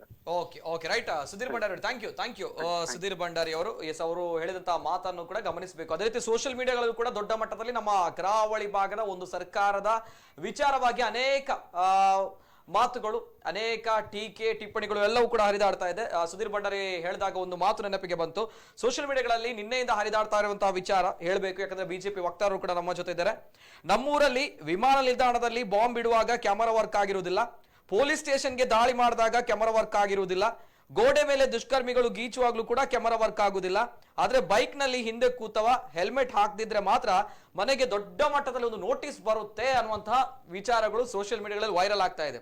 ಕೇಳಿದೀರಾ, ನೋಡಿದೀರಾ ಸರ್? ಹೇಗೆ ಅಲ್ಲ, ಅದು ಸೋಷಿಯಲ್ ಮೀಡಿಯಾದಲ್ಲಿ ಇಲ್ಲ, ತಮಾಷೆ ಅಲ್ಲ. ತಮಾಷೆಗಾಗಿ ನಾನು ಹೇಳುವುದಾದ್ರೆ, ಇದನ್ನೆಲ್ಲ ಮಾಡುವವ ಅದನ್ನು ಆ ಜಾಗ ನೋಡಿಯೇ ಮಾಡ್ತಾನೆ ಅಂತ ನನ್ನ ಭಾವನೆ. ಆ ಜಾಗ ಎಲ್ಲಿ ಸಿಸಿ ಕ್ಯಾಮೆರಾ ಇಲ್ಲ, ಅದನ್ನೇ ನೋಡಿ ಮಾಡ್ತಾನೆ ಅಂತ. ಸರ್, ನೂರಾರು ಜನರು ರಾಜಮಾರ್ಗ ಸರ್, ವಿವಿಐಪಿಗಳು ಓಡಾಡುವಂತಹ ರಸ್ತೆ, ಕದ್ರಿಯಾ ಮುಂಭಾಗದಲ್ಲಿ ಆ ಒಂದು ಗೋಡೆಯಲ್ಲಿ, ಇನ್ನೊಂದ್ ಕಡೆ ಕೋರ್ಟ್ ಆವರಣದಲ್ಲಿ ಬರ್ದಿರುವಂತಹ ಪೊಲೀಸರು ಇಡ್ತಾರೆ, ಮಲಗಿಡ್ತಾರೆ. ಗೊತ್ತಿದೆ, ಕೋರ್ಟ್ ಆವರಣ ಅಂದ್ರೆ ಅದೊಂದು ಹಳೆಯ ಕಟ್ಟಡ. ಈಗ ಪೊಲೀಸ್ ಔಟ್ ಪೋಸ್ಟ್ ಅಂತ ಯಾವಾಗಲೂ ಇತ್ತು. ಒಂದು ಹಳೆಯ ಕಟ್ಟಡ, ಅಲ್ಲಿ ರಾತ್ರಿ ಯಾರು ಸಂಚಾರ ಮಾಡೋದಿಲ್ಲ. ಇವರಿಗೆ ಗೊತ್ತು, ನನ್ಗೆ ಗೊತ್ತು, ಅಲ್ಲಿ ಸಿಸಿ ಕ್ಯಾಮೆರಾ ಇರ್ಲಿಕ್ಕೆ ಸಾಧ್ಯನೂ ಇಲ್ಲ. ಇವರು ಹೇಳಿದಾಗೆ ಕೆಳಗೆ ಬಿಜೆಪಿ ಆಫೀಸ್ ಅಲ್ಲಿ ಇರ್ಬೋದು, ಈಚೆ ಅಲ್ಲಿ ಇರ್ಬೋದು, ಹೊರತಾಗಿ ಆ ಜಾಗದಲ್ಲಿ ಇರ್ಲಿಕ್ಕೆ ಸಾಧ್ಯ. ಯಾಕಂದ್ರೆ ಅಂತ ಜಾಗ ಅದು. ಅದಕ್ಕೆ ನಾನು ಕಮೆಂಟ್ ಮಾಡಿದ ಹೊರತಾಗಿ ಹಾಗೆ ಮಾಡಬೇಕು ಅಂತ ಹೇಳಿದಲ್ಲ. ಈಗ ಮಾಡುವವನು ಯಾವುದೇ ಒಂದು ಕಳ್ಳ ಕೆಲಸ ಮಾಡುವ ಅದನ್ನು ಅವನ ಜಾಗೃತೆ ನೋಡಿ ಮಾಡ್ತಾನೆ ಅಂತ ನನ್ನ ಭಾವನೆ. ಹಾಗೆ ಅಲ್ಲಿ ಎಲ್ಲಿ ಇಲ್ಲ ಅಲ್ಲೇ ಮಾಡಿರ್ಬೋದು ಅಂತ ನನ್ನ ಭಾವನೆ. ಖಂಡಿತವಾಗಿ ಅವರು ಹೇಳಿದ್ರಲ್ಲಿ ನ್ಯಾಯ ಉಂಟು. ಯಾಕಂದ್ರೆ ಒಂದು ನ್ಯಾಯ ಇದೆ, ನಾನು ಸಹ ಖಂಡಿತ ಅದೇ ಒಂದು ಹೆಲ್ಮೆಟ್ ಹಾಕೋದವರಿಗೆ ನೋಟಿಸ್ ಬರ್ತದೆ, ಅದೆಲ್ಲ ಸರಿ. ಆದ್ರೆ ಯಾವುದೇ ಒಂದು ಕೃತ್ಯ ಮಾಡುವ ಅದಕ್ಕೆ ಜಾಗರೂಕನಾಗಿ ಮಾಡ್ತಾನೆ. ಈ ಹೆಲ್ಮೆಟ್ ಹಾಕದವ ಅಷ್ಟು ಅವನಿಗೆ ಅದು ಇದಿರುವುದಿಲ್ಲ, ಹಾಗೆ ಹೋಗ್ತಾನೆ, ಅದು CCTV ಅಲ್ಲಿ ಬರ್ತದೆ. ಇವನು ಹೆಲ್ಮೆಟ್ ಹಾಕಿ ಏನೋ ಗಮನ ಹಾಕಿ ಎಲ್ಲ ಮಾಡಿರ್ಬೋದು, ನನ್ಗೆ ಗೊತ್ತಿಲ್ಲ. ಮಾಡಿರ್ಬೋದು. ಮತ್ತೆ ಇದು ದಿನೇ ಇಂಥದ್ದು ಮರುಕಳಿಸ್ತದೆ ಅಂತ ಹೇಳ್ತಾರೆ. ಇಂಥದ್ದು ಗೋಡೆ ಬರಹಗಳು ಇತ್ತೀಚೆಗೆ ಇದು ನನ್ನ ಅಂದಾಜು ಇದು ಪ್ರಥಮ ಬಾರಿಗೆ ಇಂಥ ಒಂದು ಇಷ್ಟು ಉತ್ತೇಜನ ಇದು ಇದೇ ಫಸ್ಟ್ ಅಂತ ನನಗೆ ಭಾವನೆ. ಇದೇ ಫಸ್ಟ್, ಯಾಕಂದ್ರೆ ಅನೇಕ ಮರ್ಡರ್ಗಳಾಗಿರ್ಬೋದು ಮತ್ತೆಲ್ಲ ಆಗಿರ್ಬೋದು, ಆದ್ರೆ ಇಂಥ ಒಂದು ಪ್ರಚೋದನಕಾರಿ ಸ್ಟೇಟ್ಮೆಂಟ್ ಇದು ಫಸ್ಟ್ ಟೈಮ್. ಆದ್ರಿಂದ ಎಲ್ಲವೂ ನಾಳೆ ಏನಾಗ್ತದೆ ಅಂತ ಹೇಳಲಿಕ್ಕೆ ಪೊಲೀಸರು ನಾವೆಲ್ಲ ಮನುಷ್ಯರೇ. ಈಗ ಕೊರೋನಾ ಬಂದ್ರೆ ಮರುದಿವಸ ಆಕ್ಷನ್ ತೆಗಿಲಿಕ್ಕೆ ಆಗುತ್ತೆ, ಯಾಕಂದ್ರೆ ಅದು ಹೊಸ ಹಾಗೆ ಇದೊಂದು ಹೊಸ ಟ್ರೆಂಡ್ ಅಂತ ಆಗ್ತದೆ ನನಗೆ. ಸರ್, ಅಲ್ಲಿ ಕಣ್ಣಿಗೆ ಕಾಣದಂತಹ ಒಂದು ಏನು ವೈರಸ್ ಜೊತೆ ನಾವು ಹೋರಾಟ ಮಾಡಬೇಕಾಗಿತ್ತು. ಇಲ್ಲಿ ವ್ಯವಸ್ಥೆ ಇದೆ, ಹೋರಾಟ ಮಾಡಬೇಕು. ಹೋರಾಟ ಅಲ್ಲ, ಅವರನ್ನು ಹೆಡೆಮುರಿ ಕಟ್ಟಿ ಅವರನ್ನು ಎಷ್ಟು ಮ್ಯಾಕ್ಸಿಮಮ್ ಪನಿಷ್ಮೆಂಟ್ ಆಗ್ತದೆ. ಯಾಕಂದ್ರೆ ಇವರು ಮಾಡುವ ಯಾವುದೋ ಒಂದು ಇಷ್ಟು ಚಿಕ್ಕ ಕೆಲಸದಿಂದ ಯಾರ್ಯಾರ ಪ್ರಾಣ ಅಪಾಯವಾಗುವ ಕೆಲಸ. ಅದರಿಂದ ಖಂಡಿತವಾಗಿಯೂ ಸರ್ಕಾರ, ನಾನು ಪಕ್ಷ ನಂದೇ ಪಾರ್ಟಿ ಇರುವುದಾದರೂ ಖಂಡಿತವಾಗಿಯೂ ಸರ್ಕಾರಕ್ಕೆ ನಂದು ಕೂಡ ಆದಷ್ಟು ಬೇಗ, ಪೊಲೀಸ್ ಇಲಾಖೆಗೂ ಕೂಡ ಆದಷ್ಟು ಬೇಗ ಹೆಚ್ಚು ಟೈಮ್ ಹಾಗಂತೇಳಿ ನಾವು ಏನಾದ್ರೂ ಒಂದು ಮಾಡಿದ್ರೆ, ಈಗ ಒಂದು ಆಕ್ಷನ್ ತೆಗೆದುಕೊಂಡ್ರೆ ಕೂಡ ನಮ್ಮ ವಿರೋಧ ಪಕ್ಷಗಳು ಯಾವುದೋ ನೀವು ಅವನು ಮಾಡಿಲ್ಲ, ಅವನ ಬಗ್ಗೆ ನೀವು ನೀವು DJ ಅಲ್ಲಿ KJ ಅಲ್ಲಿ ಇವರು ಸಿದ್ದರಾಮಯ್ಯ ಹೇಳ್ತಾರೆ ಏನಾದ್ರು CCTV ನೋಡಿ ಅದು ಅವರನ್ನು ಬಿಟ್ಟು ಬಿಡಿ ಅಂತ ಹೇಳ್ತಾರೆ. ಅಂದ್ರೆ ನಾವು ಏನಾದ್ರೂ ಒಂದು ಆಕ್ಷನ್ ತೆಗೆದುಕೊಂಡ ಕೂಡಲೇ ಮತ್ತೆ ಆಗ ಒಬ್ರು ಹೇಳಿದ್ರು ಮುಸಲ್ಮಾನರನ್ನು ಟಾರ್ಗೆಟ್ ಮಾಡ್ತೀನಿ ಅಂತ. ಖಂಡಿತವಾಗಿ ಇದರಲ್ಲಿ ಯಾರದೇ ಮುಸಲ್ಮಾನರ ಹೆಸರನ್ನು ಯಾವ ಸಂಘಟನೆಯೂ ಎತ್ತಿಲ್ಲ, ಯಾವ ಪಕ್ಷವೂ ಎತ್ತಿಲ್ಲ. ನಮ್ಗೆ ಗೊತ್ತಿರ್ಬೋದು, ಎಲ್ಲಾದ್ರೂ ಎಲ್ಲಿ ಮುಸಲ್ಮಾನರು ಮಾಡಿದ್ದಾರೆ, ಯಾವುದೇ ಒಂದು ಸಂಘಟನೆ ಮಾಡಿದೆ ಅಂತ ಯಾರಾದ್ರೂ ಎತ್ತಿದ್ದಾರಾ? ಇಲ್ಲ. ನಾವು ಯಾರು ಮಾಡಿದ್ದಾನೆ ಅವರ ವಿರುದ್ಧ ಕ್ರಮ ಖಂಡಿತವಾಗಿಯೂ ಆದಷ್ಟು ಶೀಘ್ರ ಕೈಗೊಳ್ಳಬೇಕು. ಓಕೆ SDPI ರಾಜ್ಯ ಉಪಾಧ್ಯಕ್ಷರು ಏನ್ ಹೇಳ್ತೀರಾ ಸರ್? ಬಿಜೆಪಿ ಸರ್ಕಾರದ ವಿಚಾರ ಬಗ್ಗೆ ನಾವು ಮಾತನಾಡಿದಾಗ ಹಲವು ವಿಚಾರಗಳು ಬರುತ್ತೆ. At the same time court ವಿಚಾರ ಬಗ್ಗೆ ಹೇಳಿದ್ರು, ಅಲ್ಲಿ ಯಾರು ಕೂಡ ಇರಲ್ಲ, ಏನ್ ಕೂಡ ಗೊತ್ತಿರಲ್ಲ, ಹಾಗಾಗಿ ಬಡ್ದು ಹೋದ್ರು ಅನ್ನುವಂಥದ್ದು ಏನ್ ಹೇಳಿದ್ರೆ? ತಾವು ಕೂಡ ಅಡ್ವೊಕೇಟ್ ಇದ್ದೀರಾ ನೋಡಿ. ಆ ಕೋರ್ಟ್ ಹತ್ರ ಬರೆದ ವಿಚಾರದಲ್ಲಿ ಈ ರೋಡಿಂದಲೇ ಹೋಗ್ತಾ ಇದೆ. ಈ ರೋಡ್ ಹತ್ರ ಎಲ್ಲಾ ಕಡೆ CCTV ಇದೆ. ಪೊಲೀಸರು ಬಹಳ ಸೂಕ್ಷ್ಮವಾಗಿ ಗಮನಿಸಿದರೆ CCTVಯಲ್ಲಿ ಯಾರಿದ್ದಾರೆ ಏನಿದ್ದಾರೆ ಅನ್ನುವಂಥದ್ದು ಕೂಡ ಅವರಿಗೆ ಗೊತ್ತಾಗ್ತದೆ. ಗೊತ್ತಾಗದಿರುವಂಥದ್ದು ವಿಷಯ ಏನಲ್ಲ. ಎಲ್ಲಿಂದಲೋ ಒಂದು ರಾಜಕೀಯ ಒತ್ತಡದ ಕಾರಣಕ್ಕೋ ಅಥವಾ ಬೇರೆ ಇನ್ಯಾವುದೋ ಕಾರಣಕ್ಕೋ ಪೊಲೀಸರು ಒಂದಿಷ್ಟು ಸುಮ್ಮನೆ ಕೂತಿದ್ದಾರೆ ಅನ್ನುವಂಥದ್ದು ಇಲ್ಲಿ ಬಹಳ ಸ್ಪಷ್ಟವಾಗಿ ಗೊತ್ತಾಗ್ತಾ ಇದೆ. ಒಂದು. ಇನ್ನೊಂದು, ಈ ಬರಹದಿಂದ ಯಾರಿಗೆ ಲಾಭ ಆಗ್ತಿದೆ ಇದನ್ನು ನಾವು ಗಮನಿಸಬೇಕು. ಇದರಿಂದ ಯಾರಿಗೆ ಒಂದು ರೀತಿಯ ಏನ್ ಹೇಳ್ತೇವೆ, ಒಂದು ಸಮಾಜದಲ್ಲಿ ಒಂದು ಉದ್ವಿಗ್ನ ಸ್ಥಿತಿ ಉಂಟಾಗಲಿದ್ರೆ ಇದರಿಂದ ಯಾರಿಗೆ ಪ್ರಯೋಜನ ಆಗ್ತಿದೆ ಈ ಬಗ್ಗೆ ನಾವು ಸ್ವಲ್ಪ ಯಾರಿಗೆ ಪ್ರಯೋಜನ ಆಗುತ್ತೆ ಅದನ್ನ ನಾವು ಇವರು ನೋಡ್ಬೇಕು, ಪೊಲೀಸ್ನವರು ಯಾರಿಗೆ ಇದರಿಂದ ಪ್ರಯೋಜನ ಆಗುತ್ತೆ ಅಂತ ಹೇಳ್ಕೊಂಡು. ಯಾಕಂತ ಹೇಳಿದ್ರೆ ಅದರಲ್ಲಿ ಇರತಕ್ಕಂಥದ್ದು ಒಂದು ಪ್ರವಾದಿಯವರ ಬಗ್ಗೆ ನೀವೇನಾದ್ರೂ ಹೇಳಿದ್ರೆ ಅವರ ತಲೆ ತೆಗಿತೇವೆ ಅನ್ನತಕ್ಕಂಥದ್ದು ವಿಚಾರವನ್ನು ಅಲ್ಲಿ ಹೇಳ್ತಾರೆ. ಅದು ಕೂಡ ಬರೆದಿರುವಂಥದ್ದು ಉರ್ದು ಭಾಷೆಯಲ್ಲಿ ಬರೆದಿದ್ದಾರೆ. ಹೆಚ್ಚಾಗಿ ಈ ಭಾಗದಲ್ಲಿ ಉರ್ದು ಭಾಷಿಕರು ಬಹಳ ಕಡಿಮೆ ಮತ್ತು ಆ ಒಂದು ವರ್ಡಿಂಗ್ಸ್ ಕೂಡ ಬಹಳಷ್ಟು ಟಫ್ ಆಗಿರುವಂತ ಅರ್ಥ ಮಾಡಿಕೊಳ್ಳಿ ಸ್ವಲ್ಪ ಕಷ್ಟವಿದೆ. ಆ ವರ್ಡಿಂಗ್ಸ್ ಒಂದು ಆಲೋಚನೆ ಮಾಡಬೇಕು. ಹಾಗಿರುವಾಗ ಅದು ಯಾರು ಏನು ಅನ್ನುವಂಥದ್ದು ಒಂದು ವಿಚಾರ. ಇನ್ನೊಂದು, ಯಾರೋ ಬರೆದು ಯಾರದೋ ಮೇಲೆ ಹಾಕತಕ್ಕಂತಹ ಒಂದು ಕೆಲಸ ಕಾರ್ಯವು ಅದು ಆಗಿರಬಹುದು ಅಂತೇಳಿ ಕಾಣ್ತಾ ಇದೆ. ಈಗ ಇಲ್ಲಿ ಏನಾಗಿದೆ ಅಂತ ಹೇಳಿದ್ರೆ, ಇತ್ತೀಚೆಗೆ ಏರ್ಪೋರ್ಟ್ ನಲ್ಲಿ ದೀಪಕ್ ರಾವನ್ನ ಬಾಂಬ್ ಇಡಲಾಯಿತು. ಬಾಂಬ್ ಇಟ್ಟ ನಂತರ ಆದಿತ್ಯ ರಾವನ್ನ ಇಲ್ಲಿ ಇದು ಬಾಂಬ್ ಇಟ್ಟ ನಂತರ ಕೂಡಲೇ ಪೊಲೀಸ್ ಇನ್ವೆಸ್ಟಿಗೇಷನ್ ಶುರುವಾಯಿತು. ತಕ್ಷಣವೇ ಒಂದು ರೀತಿಯ ಒಂದು ಮೈಂಡ್ ಸೆಟ್ ಏನಿತ್ತು ಅಂತ ಹೇಳಿದ್ರೆ, ಇದನ್ನು ಮಾಡಿರುವಂತದ್ದು ಅಲ್ಪಸಂಖ್ಯಾತ ವಿಶೇಷವಾಗಿ ಮುಸಲ್ಮಾನರು ಮಾಡಿರಬಹುದು ಅನ್ನುವಂಥದ್ದು ಒಂದು ನೆರೇಟಿವ್ ಒಂದು ಶುರುವಾಯಿತು. ಯಾವಾಗ ಅದು ದೀಪಕ್ ಅನ್ನುವ ಇದು ಆದಿತ್ಯ ರಾವ್ ಅನ್ನತಕ್ಕಂಥ ವಿಚಾರ ಬಂತ, ಅವಾಗಲೇ ಎಲ್ಲವೂ ಸೈಲೆಂಟ್ ಆಯಿತು. ಮತ್ತೆ ಇಲ್ಲಿಯ ಕಮಿಷನರ್ ಕೂಡ ಹೇಳ್ತಾರೆ ಏನಂದ್ರೆ ಆತ ಮಾನಸಿಕ ಅಸ್ವಸ್ಥ ಅಂತೇಳಿ ಅನ್ನುವಂಥದ್ದು ನಡೀತದೆ. ಇದೇ ರೀತಿ ಈ ಕೃತ್ಯದಲ್ಲಿ ಕೂಡ ಈಗಾಗಲೇ ನಾವು ಈಗ ಶೃಂಗೇರಿದು ನೋಡಿದ್ದೀವಿ. ಶೃಂಗೇರಿಯಲ್ಲಿ ಅಲ್ಲಿ ತೆಗೆದುಕೊಂಡು ಹೋಗಿ ಒಂದು ಹಸಿರು ಬಾವುಟವನ್ನು ಹಾಕುವಂತ ವ್ಯವಸ್ಥೆ. ಶಂಕರಾಚಾರ್ಯ ಪೀಠ ಅಪಾರ ಗೌರವ, ನಾವು ಅದನ್ನು ಇದು ಮಾಡಲೇಬೇಕು. ಯಾಕಂದ್ರೆ ಅದೊಂದು ಕರ್ನಾಟಕದ ಒಂದು ಅಸ್ಮಿತೆ, ಅದಕ್ಕೆ ನಾವು ಅಪಾರವಾದಂತಹ ಗೌರವವನ್ನು ಕೊಡಬೇಕು. ಅದು ಶ್ರದ್ಧಾ ನಂಬಿಕೆಯ ಸ್ಥಳ, ಅವರವರ ಸಮುದಾಯದವರಿಗೆ ಇರುವಂಥದ್ದು. ಅಲ್ಲಿ ಅದರ ಬಗ್ಗೆ ಅಲ್ಲಿರತಕ್ಕಂತಹ ಮಾಜಿ ಶಾಸಕರು ಜೀವರಾಜ್ ಅವರು ಹೇಳ್ತಾರೆ, ಅದನ್ನು SDPI ಅವರು ಮತ್ತು ಅದರಲ್ಲಿ ಸಹ ಸಂಘಟನೆಯವರು ಬಂದು ಹಾಕಿರುವಂಥದ್ದು ದೇಶದ್ರೋಹಿಗಳು ಇತ್ಯಾದಿಯನ್ನೆಲ್ಲ ಹೇಳಿದ್ರು ಅವರು. ದೇಶದ್ರೋಹಿ ಅನ್ನುವಂಥದ್ದು ಒಂದು ರೀತಿಯ ಉದ್ವಿಗ್ನ ಸ್ಥಿತಿಯೂ ಉಂಟಾಯಿತು. ಶೃಂಗೇರಿ ಪೇಟೆಯಲ್ಲಿ ಬಹಳ ದೊಡ್ಡ ಪ್ರತಿಭಟನೆ ಎಲ್ಲ ನಡೆಯಿತು. ಜನ ಭಯಭೀತರಾಗತಕ್ಕಂತಹ ಸನ್ನಿವೇಶ. ಯಾವಾಗ ಅದು ಮುಸಲ್ಮಾನರು ಅಲ್ಲ ಅನ್ನುವಂಥದ್ದು ಅಂತ ಆಯಿತು, ಯಾವಾಗ ಅದು ಬೇರೆ ಹಿಂದೂ ಸಮುದಾಯದಿಂದ ಇರುವಂತಹ ವ್ಯಕ್ತಿ ಅಂತ ಆದ ಕೂಡಲೇ ಅಲ್ಲಿಯ ಇಲಾಖೆ ಕೂಡ ಏನ್ ಹೇಳ್ತದೆ ಅಂತ ಹೇಳಿದ್ರೆ, ಆತ ಮತಿಭ್ರಮಣ ಆದಂತವನು ಆ ಕೆಲಸವನ್ನು ಮಾಡಿದ ನೆರೇಟಿವ್ ಈ ರೀತಿ ಬರ್ತಾ ಇದೆ. ಈ ರೀತಿ ಬರ್ತಾ ಇರುವಾಗ ಈಗ ಈ ಸನ್ನಿವೇಶ ನಾವು ದಕ್ಷಿಣ ಕನ್ನಡ ಜಿಲ್ಲೆಯನ್ನು ಏನ್ ಮಾಡ್ಲಿಕ್ಕೆ ನಾವು ಹೊರಟಿದ್ದೇವೆ, ಇದು ಪ್ರಜ್ಞಾವಂತರ ಜಿಲ್ಲೆ, ಬುದ್ಧಿವಂತರ ಜಿಲ್ಲೆ ಅಂತ ನಮಗೆ ಬಹಳಷ್ಟು ಹೆಸರಿದೆ. ಇಲ್ಲಿ ಅದು ಬೇಕಾದಷ್ಟು ಶಿಕ್ಷಣ ಸಂಸ್ಥೆಗಳಿವೆ. ಮಾತ್ರ ಇನ್ನು ನಮ್ಗೆ ಇಲ್ಲಿ ಇನ್ಫಾರ್ಮೇಶನ್ ಟೆಕ್ನಾಲಜಿಗಳು ಬೇಕು, ಬಯೋಟೆಕ್ನಾಲಜಿಗಳು ಬರಬೇಕು, ಆದಷ್ಟು ಕೈಗಾರಿಕೋದ್ಯಮಿಗಳು ಬರಬೇಕು. ಬಹಳ ಅತ್ಯದ್ಭುತವಾದಂತಹ ಸಂಪನ್ಮೂಲ ವ್ಯವಸ್ಥೆ, ಸಮುದ್ರ ಇದೆ, ರೈಲು ಇದೆ, ಬಂದರು ಇದೆ, ಎಲ್ಲ ಇರುವಾಗ ಇಂತಹ ಒಂದು ಕಿಡಿಗೇಡಿ ಕೃತ್ಯವನ್ನು ಮಾಡುವಾಗ ಇವತ್ತು ಇದನ್ನು ಕಾಂಗ್ರೆಸ್ನವರು ಬಿಜೆಪಿ ಮೇಲೆ, ಬಿಜೆಪಿಯವರು ಕಾಂಗ್ರೆಸ್ ಮೇಲೆ ಒಂದು ಇದು ಹಾಕುವಂಥದ್ದು, ಆರೋಪವನ್ನು ಹಾಕುವಂಥದ್ದು. ಇಬ್ಬರು ಕೂಡ ಬಿಯಾಂಡ್ ರೀಸನೇಬಲ್ ಡೌಟ್ ಇಬ್ರು ಕೂಡ ಇಲ್ಲ. ಇಬ್ರು ಇರುವಾಗಲೂ ಕೂಡ ಇಲ್ಲಿ ಕೋಮು ಗಲಭೆಗಳು ನಡೆದಿವೆ, ಇಬ್ರು ಇರುವಾಗ ಕೂಡ ಇಲ್ಲಿ ಗಲಾಟೆಗಳು ನಡೆದಿವೆ. ಹಾಗಾಗಿ ಅವರು ಮಾಡಿದ್ರು ಇವರು ಮಾಡಿದ್ರು ಅನ್ನುವಂಥದ್ದು ಎನ್ನುವಂಥದ್ದಲ್ಲ. ಈಗ ಬಿಜೆಪಿ ಸರ್ಕಾರ ಇದೆ, ಕೆಜೆ ಹಳ್ಳಿ ಡಿಜೆ ಹಳ್ಳಿಯಲ್ಲಿ ಗಲಾಟೆ ಆಗಿದೆ, ಮಂಗಳೂರಿನಲ್ಲಿ NRC CA ಗಲಾಟೆ ಆಗಿದೆ. ಎಸ್ ಸರ್ ಬರ್ತೇನೆ. ಇನ್ನೊಂದು ಕರೆ ಇದೆ. ಹಲೋ ಸರ್, ನಮಸ್ತೆ. ಹಲೋ ನಮಸ್ತೆ ಮೇಡಮ್, ತಮ್ಮ ಹೆಸರಿಂದ ಕರೆ ಮಾಡ್ತಾ ಇದ್ದೀರಾ? ಸರ್ ನಯನ ಅಂತೇಳಿ. ನಯನ ಅವರು ಎಲ್ಲಿಂದ ಕರೆ ಮಾಡ್ತಾ ಇದ್ದೀರಾ ಮೇಡಮ್? ಸರ್ ಮಂಗಳೂರಿಂದ. ನಂಗೊಂದು ಜಸ್ಟ್ ಒಂದು ಮಾತಾಡ್ಲಿಕ್ಕಿತ್ತು ಸರ್. ನೋಡಿ, ನಮ್ಮ ಇವರು ರೆಹಮಾನ್ ಅವರು ಹೇಳಿದ್ರು. ಹಲೋ, ಹೇಳಿ ಮೇಡಮ್, ಮಾತಾಡಿ. ರೆಹಮಾನ್ ಅವರು ಹೇಳಿದ್ರು ಅಲ್ಲಿ ಬಜ್ಪೆ ಏರ್ಪೋರ್ಟ್ ಅಲ್ಲಿ ಫಸ್ಟ್ ಗೆ ನಮ್ಗೆ ಹೇಳಿದ್ರು, ಮತ್ತೆ ಅದು ನೋಡುವಾಗ ಯಾರೋ ಇದ್ ಮಾಡಿದ್ರು ಅಂತೇಳಿ. ಬಜ್ಪೆ ಹೋಟೆಲ್ ಅಲ್ಲಿ ಬಾಂಬ್ ಇಟ್ಟಿದ್ದಾರೆ ಅಂತ ಹೇಳಿ ಸ್ಪ್ರೆಡ್ ಆಯ್ತು. ಆಮೇಲೆ ಅದೇ ಬೇರೆ ಕಡೆ ಸಹ ಕೆಲವು ಸ್ಪ್ರೆಡ್ ಆಗಿದೆ. ಅದ್ರಲ್ಲಿ ಎಷ್ಟು ಜನ ಸತ್ರು ಹೇಳಿ? ಅದು ಇಂಟೆನ್ಷನಲ್ ಆಗಿ ಮಾಡಿದ್ರೆ ಎಷ್ಟು ಜನ ಸತ್ರು ಅದ್ರಲ್ಲಿ? ನಿಜವಾಗಿ ಬಾಂಬೆ ಹೋಟೆಲ್ ಅಲ್ಲಿ ಬೇರೆ ಬೇರೆ ಕಡೆಯಲ್ಲಿ ಬಾಂಬ್ ಇಟ್ಟು ಸತ್ರಲ್ಲ ಸರ್, ಅದಾದ್ರೆ ಇಂಟೆನ್ಷನಲ್ ಆಗಿ ಮಾಡಿದ್ದು. ಇದ್ರಲ್ಲಿ ಎಷ್ಟು ಜನ ಸತ್ರು? ಈಗ ರೆಹಮಾನ್ ಅವರು ಹೇಳಿದ್ರು ನಮ್ಮ ಜಾತಿಗೆ ದೂರ ಆಗ್ತಾರೆ. ಜಾತಿ ವಿಷಯ ಆಗ್ಲಿ ಪಕ್ಷದ ವಿಷಯ ಆಗ್ಲಿ ನಾನಿಲ್ಲ ಇದ್ರಲ್ಲಿ, ಆದ್ರೆ ಇಂಟೆನ್ಷನ್ಲಿ ಮಾಡಿದ್ದು ಸಹ ಬೇರೆ ರೀತಿ ಮಾಡಿದ ಡಿಫ್ರೆನ್ಸ್ ಉಂಟಲ್ಲ ಸರ್. ಸರಿ ಏರ್ಪೋರ್ಟ್ ಅಲ್ಲಿ ಸಾಯ್ಲಿಲ್ಲ ಸರ್, ಕರೆಕ್ಟ್ ಅಲ್ವಾ ಸರ್? ಓಕೆ ಮೇಡಮ್, ಈಗ ಏನ್ ಹೇಳ್ಬೇಕಂತ ಇದ್ದೀರಾ ತಾವು ಈ ವಿಚಾರದ ಬಗ್ಗೆ? ಇಲ್ಲಿ ನಾವು ಏನ್ ಯೋಚನೆ ಮಾಡ್ಬೇಕಂತ ಹೇಳಿದ್ರೆ, ಯಾರು ಭಯೋತ್ಪಾದಕರು ಅಂತೇಳಿ ಅದ್ರ ಬಗ್ಗೆ ನಾವು ಯೋಚನೆ ಮಾಡ್ಬೇಕು ಸರ್. ಈಗ ಬ್ಯಾಂಗ್ಳೂರಲ್ಲಿ ಅಷ್ಟು ದೊಡ್ಡ ಗಲಾಟೆ ಆಯ್ತಲ್ಲ ಸರ್, ಪೊಲೀಸ್ನವರಿಗೆ ಹೊಡೆದು ಹಾಗೆಲ್ಲ ಮಾಡಿದ್ರಲ್ಲ ಸರ್. ಸ್ವಂತ ತಂದೆ ತಾಯಿ 1 ಗಂಟೆಗೆ ಕೊತ್ತಂಬರಿ ಸೊಪ್ಪು ತರ್ಲಿಕ್ಕೆ ಹೋಗಿದ್ದಾರೆ ಅಂತೇಳಿ ಹೇಳಿದ್ರಲ್ಲ ಸರ್. ಸ್ವಂತ ತಂದೆ ತಾಯಿಯೇ ಸಪೋರ್ಟ್ ಮಾಡುವವರು ಮಕ್ಕಳಿಗಾದ್ರೆ ಹಾಗಾದ್ರೆ ದೇಶದ ಕತೆ ಎಲ್ಲಿ ಹೋಗಿ ಮುಟ್ಟಬಹುದು ಸರ್? ಇದು ಸ್ವಂತ ತಂದೆ ತಾಯಿ 1 ಗಂಟೆಗೆ ಕೊತ್ತಂಬರಿ ಸೊಪ್ಪು ತರ್ಲಿಕ್ಕೆ ಹೋಗಿದ್ದಾರೆ ಅಂತ ಹೇಳಿದ್ರಲ್ಲ ಸರ್, ಎಲ್ಲಿ ಹೋಗಿ ಮುಟ್ಟಬಹುದು? ಇದು ನಮ್ಮ ಫ್ಯೂಚರ್, ನಮ್ಮ ಮಕ್ಕಳ ಗತಿ ಏನು sir? Thank you madam, thank you. Yes Jagadish Shenoy ಅವರು ಆಗ್ಲೇ ತಾವು ಹೇಳಿದ್ರಿ. ಎಸ್, ಬಹುಶಃ ಅಲ್ಲ, ಪ್ರಥಮ ಬಾರಿ ನಮ್ಮ ಕರಾವಳಿ ಭಾಗದಲ್ಲಿ ಉಗ್ರರ ಪರವಾಗಿರುವಂತಹ ಹೇಳಿಕೆಗಳು, ಅದೇ ರೀತಿ ಇಂತಹ ವಿವಾದಾತ್ಮಕವಾಗಿರುವಂತಹ ಪ್ರಚೋದನಾತ್ಮಕವಾಗಿರುವಂತಹ ನೇರ ಸವಾಲುಗಳು ಸರ್ಕಾರಕ್ಕೆ ಗೋಡೆಯಲ್ಲಿ ಹಾಕಿರೋದು ಪ್ರಥಮ ಬಾರಿಗೆ. ಈ ಹಿಂದೆ ದಶಕಗಳ ಹಿಂದೆ ನಕ್ಸಲರು ಬರಿತಾ ಇದ್ರು ಇಂತಹ ಬರಹಗಳನ್ನ. ನೇರವಾಗಿ ತಮ್ಮ ಸರ್ಕಾರಕ್ಕೆ ಕಪ್ಪು ಚುಕ್ಕೆ ಆಗಲ್ವಾ? ತಮ್ಮ ಸರ್ಕಾರಕ್ಕೆ ಪ್ರಶ್ನೆಯನ್ನ ಕೇಳ್ತಾ ಇಲ್ವಾ? ತಾವುಗಳು ಏನ್ ಮಾಡ್ತಾ ಇದ್ದೀರಾ ಅನ್ನೋದು. ಬಿಜೆಪಿ ಅಂತ ಬಂದಾಗ ಕರಾವಳಿ ಭಾಗದ ಭದ್ರಕೋಟೆ ಏನಾಗ್ಬೇಕಂತ ಹೇಳಿದ್ರು ಕೂಡ ಪ್ರಯೋಗಶಾಲೆ ಬಿಜೆಪಿಗೆ. ಎಲ್ಲಾ ಕಾರ್ಯಕಾರಿಣಿ ಸಭೆ ನಡೆಯುತ್ತೆ, ದೊಡ್ಡ ಮಟ್ಟದ ನಾಯಕರು ಬರ್ತೀರಾ, ಎಲ್ಲವೂ ಕೂಡ ಇರುತ್ತೆ, MLAಗಳು MP ಗಳು ಎಲ್ಲವೂ ತಮ್ಮವರೇ. ಅಂದ್ರೆ ಏನ್ ಸರ್, ಏನ್ ಪ್ರಶ್ನೆ? ನೇರವಾಗಿ ಸಂಗೀಸ್ಗಳು, ಮನುವಾದಿಗಳು ನೇರವಾಗಿ ಬರ್ದಿರುವಂತಹ ವಿಚಾರ ಏನ್ ಕಾಣುತ್ತೆ ಇದೆಲ್ಲ? ಅಲ್ಲಿ ಹೇಳಿದ್ದಾರೆ, ಪ್ರವಾದಿಗೆ ಕೋಪ ಬಂದ್ರೆ ತಲೆ ರುಂಡ ಬೇರೆ ಆಗ್ತದೆ. ಸರ್ಕಾರಕ್ಕೆ ಮನಸ್ಸು ಮಾಡಿದ್ರೆ ರುಂಡ ಮುಂಡಲ್ಲ.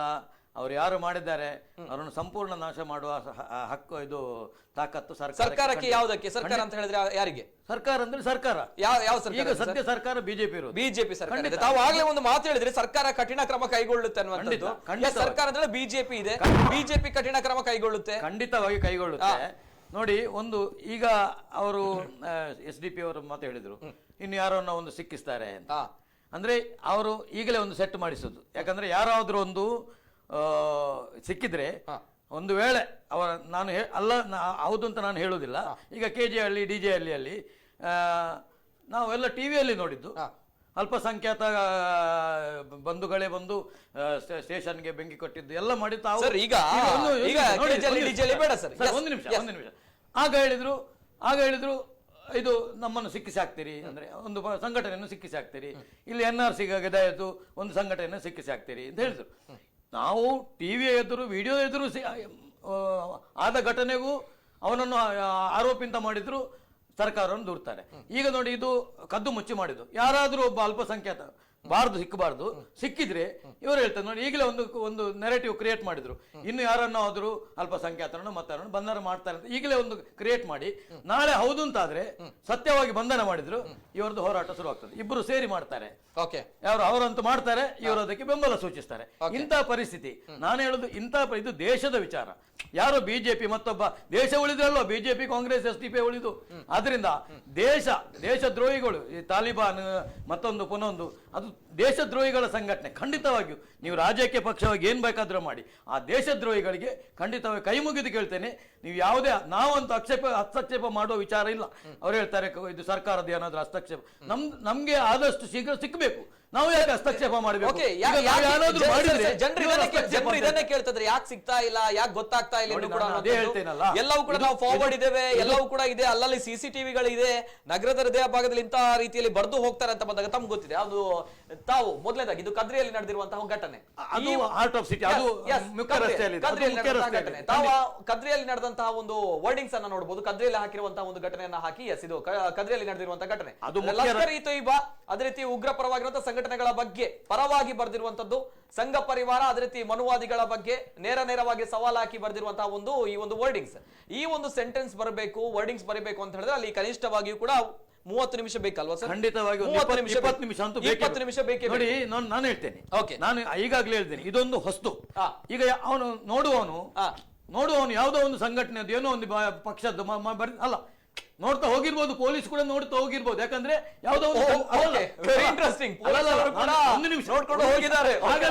ಅವರು ನಾವೆಲ್ಲ ಮನುಷ್ಯರೇ. ಯಾಕಂದ್ರೆ ಯಾವುದೋ ಒಂದು ರಾಜಕೀಯ ಸಂಘಟನೆದ್ದು, ಯಾವುದೋ ಒಂದು ಈಗ ರಾಜಕೀಯ ಸಂಘಟನೆ ಈ ರೀತಿ ಕಪ್ಪು ಮಸಿಯಲ್ಲಿ ಬರಿತಾ ಹೋಗುಲ್ಲ, ಬರಿದಾಗ ಪೊಲೀಸ್ ಅವರು ಬಿಡ್ತಾರೆ.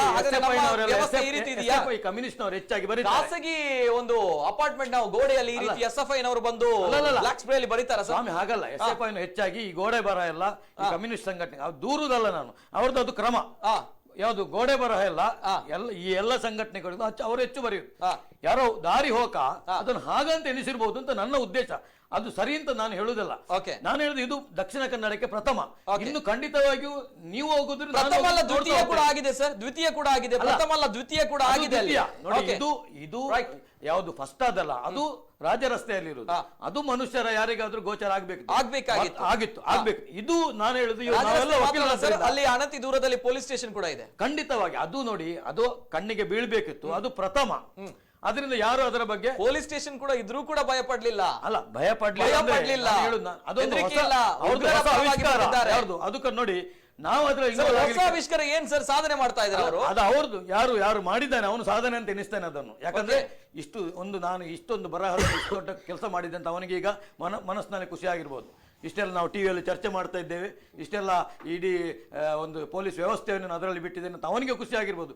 ಅವನು ಮಾಡಿದ ಸಾಧನೆ ಅಂತ ಅನಿಸ್ತಾನೆ, ಯಾರು ಅವ ಮಾಡಿದವಂತ ಅವನು ಸಾಧನೆ ಅಂತ ಅನಿಸ್ತಾನೆ. ಯಾಕೆ ಇಲ್ಲದಿದ್ರೆ ಅದರಲ್ಲಿ ಏನು ದೊಡ್ಡ ಸಾಧನೆ ಆಗ್ಲಿಕ್ಕೆ. ಆ ಸಾಧನೆಗೆ ತಾವುಗಳು ಯಾವಾಗ ಪುರಸ್ಕಾರ ಕೊಡ್ತೀರಾ?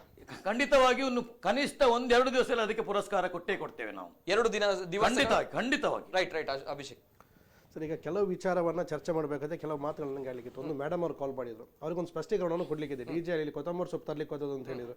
ಆ್ಯಕ್ಚುಲಿ ಆ ಘಟನೆ ಬಗ್ಗೆ ಮೇಡಮ್ ಅವರು ತಿಳಿಬೇಕು ಅಂತ ನಾನು ಈ ಮಾಧ್ಯಮದ ಮುಖಾಂತರ ವಿನಂತಿ ಮಾಡ್ತೀನಿ. ತರಲಿಕ್ಕೆ ಹೋದಂತಲ್ಲ, ಅವರು ವ್ಯವಹಾರವನ್ನು ಮಾಡುವಂಥವ್ರು, ತರಕಾರಿ ವ್ಯವಹಾರ ಮಾಡೋರು, ಬಂದ ಲೋಡನ್ನು ಇಡ್ಲಿಕ್ಕೆ ಹೋದಂಥದ್ದು ಒಂದು. ಎರಡನೇ ವಿಚಾರಕ್ಕೆ ನಾನು ಬರ್ತೇನೆ. ತಾವಾಗ ನನ್ನ ಮಿತ್ರರು ಇಬ್ಬರು ಹೇಳಿದರು ಕೋರ್ಟ್ ಪ್ರದೇಶ. ನೋಡಿ ಸರ್, ಈಗ ಕೋರ್ಟ್ ಪ್ರದೇಶದಲ್ಲಿ ಕತ್ತಲಿದೆ, ಕ್ಯಾಮರಾ ಇಲ್ಲ, ಸರಿ. ಬಿಜಯ್ ಆಚೆಚೆ ವೆಹಿಕಲ್ಗಳು ಎಷ್ಟೋ ಸರ್ತಿ ನಾನು ರಾತ್ರಿ ಕೂಡ ನೋಡಿದ್ದೀನಿ ಆಚೆಚೆ ಹೋಗುವಂಥ ಪರಿಸ್ಥಿತಿ. ಆಯ್ತಾ, ಒಂದನೇದು ಏನು ಅಂತ ಹೇಳಿದ್ರೆ, ಇವತ್ತು ಟೆಕ್ನಾಲಜಿ ಎಷ್ಟು ಡೆವಲಪ್ ಆಗಿದೆ ಅಂತ ನಾವು ಪೊಲೀಸ್ ಡಿಪಾರ್ಟ್ಮೆಂಟ್ಗೆ ಹೇಳಿಕೊಡ್ಬೇಕಾಗಿದ್ರು ಅಂತದಿಲ್ಲ. CC ಕ್ಯಾಮ್ ಆ ಪಾರ್ಟ್ ಆಫ್ ದ ಇಲ್ಲಿ ಘಟನೆ ನಡೆದಿದೆ ಅಲ್ಲಿ ಇಲ್ಲದ್ರೂ ಕೂಡ ಅಲ್ಲಿಂದ 10 ಕಿಲೋಮೀಟರ್ ಆಚೆಗೂ ಈಚೆಗೂ ಯಾವ್ದಾದ್ರು ಒಂದು ಅಪಾರ್ಟ್ಮೆಂಟ್ ಅಲ್ಲಿ ಇಲ್ಲದ ಒಂದು CC ಕ್ಯಾಮರಾ ಇರ್ತದೆ. ಅದನ್ನ ಟ್ರ್ಯಾಕಿಂಗ್ ಸ್ಟಾರ್ಟ್ ಮಾಡಿದ್ರೆ ಕೂಡ ಅದ್ರಲ್ಲಿ ಸಿಗ್ತದೆ. ಇಲ್ಲ ಅಂತ ಹೇಳಿದ್ರೆ ಆ ಸ್ಪಾಟ್ ನಡುವಲ್ಲಿ ಆ ಟವರ್ ಅಲ್ಲಿ ಆ ಒಂದು ನಿರ್ದಿಷ್ಟ ಸಮಯದೊಳಗೆ ಯಾವ ಮೊಬೈಲ್ ನಂಬರ್ ಲೊಕೇಟ್ ಆಗ್ತದೆ ಅಂತ ಹೇಳಿದ್ರೆ ಮೊಬೈಲ್ ನಂಬರ್ ಮುಖಾಂತರ ಕೂಡ ಟ್ರೇಸ್ ಮಾಡಬಹುದು. ಇಲ್ವಾ, ಯಾವ ಹಾರ್ಡ್ವೇರ್ ಶಾಪ್ ಇಂದ black colour paint spray paint ಖರೀದಿಸಿದ್ದಾರೆ, ಮಂಗಳೂರು ಇರುವಂತ ಎಲ್ಲ ಹಾರ್ಡ್ವೇರ್ ಶಾಪ್ಗಳನ್ನು ಕರೆದು ಇಮಿಡಿಯೇಟ್ ಮಾಡಿದ್ರು ಕೂಡ ತೆಗಿಬಹುದು. ಇಷ್ಟೆಲ್ಲ ಸಾಧ್ಯತೆಗಳು ಇದ್ರೂ ಕೂಡ ಇದು ನಾನು ಬೇಸಿಕ್ ಆಗಿ ಲೆವೆಲ್ ಬೇರೆ ಹುಡುಕಬಹುದು. ಆದ್ರೆ ಬೇಸಿಕ್ ಕಾಮನ್ ಸೆನ್ಸ್ ಇಟ್ಕೊಂಡು ಇಷ್ಟೆಲ್ಲ ಮಾಡಬೇಕಾದ್ರೂ ಕೂಡ, ಇಷ್ಟೆಲ್ಲ ಆದ್ರೂ ಕೂಡ ಡಿಪಾರ್ಟ್ಮೆಂಟ್ ಹುಡುಕ್ತಾ ಇದ್ದೇವೆ, ಸರ್ಕಾರ ನೋಡ್ತಾ ಇದ್ದೇವೆ ಅಂತ ಹೇಳುವಂತವ್ರು ಇದು ಎಷ್ಟರ ಮಟ್ಟಿಗೆ ಸ್ಪಷ್ಟೀಕರಣ ಕೊಟ್ಟರೆ ಸರಿಯಾಗ್ತದೆ? ಒಂದನೇದು. ಎರಡನೇ ವಿಚಾರ, ಎಲ್ಲದಕ್ಕೂ ಮಾತಾಡುವಂತ ನವೀನ್ ಕುಮಾರ್ ಕಟೀಲ್ ರವರು, ನಮ್ಮದೇ ಊರವರು, ರಾಜ್ಯಾಧ್ಯಕ್ಷರು, ಇಷ್ಟೆಲ್ಲ ಘಟನೆ ಆದ್ರೂ ಕೂಡ ಅದರ ಬಗ್ಗೆ ಒಂದು ಪ್ರತಿಕ್ರಿಯೆ ಕೊಡ್ತಿಲ್ಲಲ್ಲ, ಇದು ನನಗೆ ಮಾನಸಿಕ ಬೇಸರ ಉಂಟು ಮಾಡ್ತದೆ. ರಾಜಕೀಯ ಬಿಡಿ, ನಾನು ರಾಜಕೀಯವಾಗಿ ಯಾರನ್ನು ದೂರ್ತಿಲ್ಲ. ಆದ್ರೆ ಒಂದು ಸರ್ ನಾನು ಹೇಳುವಂತದ್ದು, ಎಷ್ಟರವರೆಗೆ ಸಹಿಸಬಹುದು ಇಂಥ ಘಟನೆಗಳನ್ನ? ಎಷ್ಟು ಅಂತ ಸಹಿಸೋದು? ಯಾರಾಗಿರ್ಲಿ ಸರ್. ಮತ್ತೊಂದು ವಿಚಾರವನ್ನ ಹೇಳಿದ್ರು, ಅಲ್ಲಿ ಯಾವುದು ಒಂದು ಸಮುದಾಯಕ್ಕೆ ಸೇರಿದಂತ ವಿಚಾರಗಳಲ್ಲಿ ಬರ್ದಿದ್ದಾರೆ ಅಂತೇಳಿ. ಸರ್, ಒಂದು ನಾನು ಅವರಿಗೆ ಯಾರಿಗೆ ಸಪೋರ್ಟ್ ಮಾಡ್ತಿಲ್ಲ, ಮತ್ತೊಮ್ಮೆ ಯಾರಿಗೆ ಸಪೋರ್ಟ್ ಮಾಡ್ತಿಲ್ಲ. ಒಂದು ಸಮುದಾಯಕ್ಕೆ ಬರುವಂತ ಭಾಷೆ ಅನ್ನೋದು ಬರೆಯುವಂಥದ್ದು ಈಗ ದೊಡ್ಡ ವಿಚಾರವಲ್ಲ. ಗೂಗಲ್ ಮಾಡಿದ್ರೆ ನಿಮಗೆ ಫಾಂಟ್ ನಮ್ಗೆ ಗೊತ್ತಾಗ್ತದೆ ಹೇಗೆ ಬರೆಯುವುದು ಅಂತ ಹೇಳಿ. ಇದನ್ನ ನಮಗೆ ನಮ್ಮ ಒಂದು ದಿಕ್ಕನ್ನು ತಪ್ಪಿಸ್ಲಿಕ್ಕೆ ಕೂಡ ಇಂಥದ್ದು ಘಟನೆ ನಡೆಯಬಹುದು. ಯಾಕೆಂತ ಹೇಳಿದ್ರೆ ಪ್ರಥಮ ಘಟನೆ ನಡೆದಾಗ ಇಂಗ್ಲಿಷ್ ಅಲ್ಲಿ ಇತ್ತು, ಎರಡನೇ ಘಟನೆ ನಡೆದಾಗ ಅವರು ಯೂಸ್ ಮಾಡಿದಂತ ವರ್ಡ್ಸ್ ಆಗಿರ್ಬೋದು, ಸ್ಲ್ಯಾಂಗ್ ಆಗಿರ್ಬೋದು. ಯಾಕೆ? ದಿಕ್ಕನ್ನ ತಪ್ಪಿಸ್ಲಿಕ್ಕೆ. ಹಾಗಾಗಿ ಇದು ನನ್ನ ವೈಯಕ್ತಿಕ ಅಭಿಪ್ರಾಯ ಏನು ಅಂತ ಹೇಳಿದ್ರೆ, ಇದು ಒಬ್ಬರ ಒಂದು ತಂಡ ಇದೆ. ಇವರಿಗೆ ದಕ್ಷಿಣ ಕನ್ನಡ ಜಿಲ್ಲೆಯ ಶಾಂತಿಯನ್ನ ಕೆಡರಿಸುವಂತದೇ ಕೆಲಸ. ಆಯ್ತಾ? ಮಾತ್ರ ಒಂದು ಮಾತನ್ನು ಹೇಳಿದ್ರು, ಕರೆಯರ್ ಮಾಡಿದವರು ಕೂಡ ಒಂದು ಹೇಳಿದ್ರು. ಅಟ್ ದ ಸೇಮ್ ಟೈಮ್ ತಾವು ಹೇಳಿದಂತ ಒಂದು ಸಂಘ ಏನಿದೆ, ತಾವು ಹೇಳಿದಂತ ಒಂದು ಟೀಮ್ ಏನಿದೆ, ಈ ಪೊಲೀಸ್ ಇಲಾಖೆ ಸರ್ಕಾರಕ್ಕಿಂತ ಸ್ಟ್ರಾಂಗ್ ಆಗಿದೆಯಾ? ಸ್ಟ್ರಾಂಗ್ ಆಗಿಲ್ಲ. ಅದು ವೈಫಲ್ಯತೆ. ಇಲ್ಲಿ ನಡೀತಿರುವಂತದ್ದು ವೈಫಲ್ಯತೆ. ಸರ್ಕಾರದ್ದು, ಪೊಲೀಸ್ ಡಿಪಾರ್ಟ್ಮೆಂಟ್ ಇದು ವೈಫಲ್ಯತೆ. ನಾನು ಬೇಸಿಕ್ ಆಗಿ ಹೇಳಿದ್ದನ್ನ ಇಷ್ಟು ಸಿಂಪಲ್ ಆಗಿ ಇಷ್ಟು ರೀತಿಯಲ್ಲಿ ಸರ್ಚ್ ಮಾಡಬಹುದು. ಇದನ್ನೆಲ್ಲ ಬಿಟ್ಟು ಡಿಪಾರ್ಟ್ಮೆಂಟ್ಗೆ ನಮ್ಗಿಂತ ಬಹಳಷ್ಟು ನಾಲೆಜ್ ಇದೆ, ಅವ್ರಿಗೆ ಗೊತ್ತಿದೆ. ಬಟ್ ಯಾಕೆ ಆಲಸ್ಯತನ ತೋರಿಸಿದ್ದಾರೆ? ಯಾಕೆ ಇಲ್ಲಿ ಇಷ್ಟು 7 MLA ಗಳಿದ್ದಾರೆ, ಕರೆದು ಕೇಳಿ ಏನ್ ಮಾಡ್ತಿದ್ರೆ ನೀವು, ಯಾಕೆ ಆಗ್ತಿಲ್ಲ ಅಂತ ಕೇಳಿ. ಸಚಿವರಿದ್ದಾರೆ, ಯಾಕೆ ಒಬ್ರು ಮಾತಾಡ್ತಿಲ್ಲ? ಬೇಡ ಸ್ಪಷ್ಟೀಕರಣ ಎಲ್ಲ ಮುಂದಕ್ಕೆ ಓಡಿಕೊಂಡು ಬರುವಂತ, ಮಾಧ್ಯಮಕ್ಕೆ ಓಡಿ ಬರುವಂತ ಇವ ಬಿಜೆಪಿ ಶಾಸಕರು ಈ ಬಗ್ಗೆ ಯಾಕೆ ಮಾತಾಡ್ತಿಲ್ಲ? ಯಾಕಿದ್ರೆ ನಾನು ನಮ್ಮ ಶಾಸಕರು ಮಾತಾಡಿದ್ದಾರೆ, ಬಿಜೆಪಿ ಅಧಿಕಾರದಲ್ಲಿದೆ, ನಾವು ವಿರೋಧ ಮಾಡಬೇಕು ಅಂತ ವಿರೋಧ ಮಾಡ್ತಾರೆ. ನಾನು ಹೇಳುವಂಥದ್ದು ಸ್ಪಷ್ಟೀಕರಣ ಕೊಡ್ಲಿ. ಯಾಕೆ ಸರ್ 7 MLA ಒಬ್ಬರಿಗೂ 1 ನಿಮಿಷ 2 ನಿಮಿಷ ಟೈಮ್ ಇಲ್ವಾ ಪ್ರೆಸ್ ಮಾಡ್ಲಿಕ್ಕೆ? ಒಬ್ಬರನ್ನ ಬಿಡಿ, ರಾಜ್ಯಾಧ್ಯಕ್ಷರಿದ್ರೆ ಅವರಿಗೆ ಟೈಮ್ ಇಲ್ವಾ ಪ್ರೆಸ್ ಮಾಡ್ಲಿಕ್ಕೆ? ನಾನು ಕೇಳುವಂಥದ್ದು ಯಾಕೆ ಆಗ್ತಿಲ್ಲ, ಯಾಕೆ ಮಾತಾಡ್ತಿಲ್ಲ? ಅದ್ರ ಅರ್ಥ ಏನು? ಯಾರು ಸಪೋರ್ಟ್ ಮಾಡ್ತಿದ್ದಾರೆ? ಇದು ಜನಸಾಮಾನ್ಯರ ಕನ್ಸರ್ನ್ ನಾನು ಕೇಳ್ತಿರುವಂತದ್ದು. ಮತ್ತೊಂದು ಮಾಧ್ಯಮದವರು ಹೇಳಿದ್ರು, ಕರೆ ಮಾಡಿದವರು ಹೇಳಿದ್ರು, ನಮ್ಮ ಮಿತ್ರರು ಹೇಳಿದ್ರು, ಸರ್ ದಕ್ಷಿಣ ಕನ್ನಡ ಜಿಲ್ಲೆಗೆ ವಿದ್ಯಾನಗರಿ ಅಂತ ವಿದ್ಯಾಗಿರಿ ಅಂತ ಕರಿತಿದ್ರು. ಇವತ್ತು ಸ್ಟೂಡೆಂಟ್ಗಳು ಬರುವಂಥದ್ದು ಎಷ್ಟರ ಮಟ್ಟಿಗೆ ಕೊರತೆ ಆಗಿದೆ ಅಂತ ಹೇಳಿದ್ರೆ ನನಗೆ ವೈಯಕ್ತಿಕವಾಗಿ ಗೊತ್ತು. ಯಾಕೆಂತ ಹೇಳಿದ್ರೆ ಮಂಗಳೂರು ವಿಶ್ವವಿದ್ಯಾಲಯದ ಶೈಕ್ಷಣಿಕ ಪರಿಷತ್ ಸದಸ್ಯ ಇದ್ದ ಸಂದರ್ಭದಲ್ಲಿ ಎಷ್ಟು ಹೊರಗಿಂದ ಜನ ಬರ್ತಿದ್ರು, ಎಷ್ಟು ಜನ ಈಗ ಇದ್ದಾರೆ ಅಂತ ನೋಡಿದ್ರೆ ಸುಮಾರು ಆಲ್ಮೋಸ್ಟ್ 60 to 70% ಬಿಫೋರ್ ಕೊರೋನಾ ಬಿಡಿ ವೇರಿಯೇಷನ್ ಆಗಿದೆ. ಯಾಕೆ ಜನಗಳು ಸರ್ ಸರ್ಕಾರ ಮಾಡುವಂತದಲ್ಲ, ಘಟನೆ ನಾನು ಬರ್ತೇನೆ, ಎಲ್ಲಿಂದ ಶುರು ಆದದ್ದು ಗೊತ್ತಿದೆಯಾ? ಆಯ್ತಲ್ಲ, ಅದ್ರಲ್ಲಿ ತಪ್ಪಿತಸ್ಥರು ಯಾರು ಗೊತ್ತಿದೆಯಲ್ಲ. ನಾನು ಹೇಳ್ಬೇಕಾಗಿಲ್ಲ, ಅವರಿಗೆ ಶಿಕ್ಷೆ ಕೂಡ ಆಯ್ತು. ಅವರಿಗೆ ತಪ್ಪಿತಸ್ಥರು ಅಂತ ಸರ್ಕಾರ ನಮ್ಮದಿದ್ದದನ್ನ ಅವರಿಗೆ ತಪ್ಪಿತಸ್ಥರಿಗೆ ಶಿಕ್ಷೆಯನ್ನು ಕೊಟ್ಟಿದ್ದೇವೆ. ಸಮಾಜದ ಶಾಂತಿಯನ್ನು ಕೆರಳಿಸಿದವರು ಯಾರು? ಸರ್ಕಾರ ನಾವು ಮಾಡಿದ್ದೇವೆ, ನಮ್ಮ ಆಡಳಿತದಲ್ಲಿ ಇತ್ತು, ತಪ್ಪಿಸೋದಕ್ಕೆ ಶಿಕ್ಷೆಯನ್ನು ಕೊಟ್ಟಿದ್ದೇವೆ. ಮಾಡಿದವರು ಯಾವ ಸಂಘಟನೆಗೆ ಸೇರಿದವರು? ಸಂಘಟನೆಯನ್ನು ಹದ್ದುಬಸ್ತಿ ಇಡುವುದು ಸರ್ಕಾರದ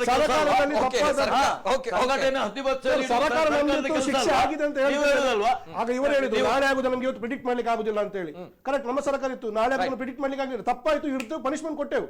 ನೀವು ಮಾಡಿ, ಕೆಪಾಸಿಟಿ ಇದ್ರೆ ಮಾಡಿ. ನೀವು ಅಲ್ಲಲ್ಲ, ನಾವು ಘಟನೆ ಫಸ್ಟ್ ಆಗಿದ್ದು ನಿಮ್ಮಲ್ಲಿ ಘಟನೆ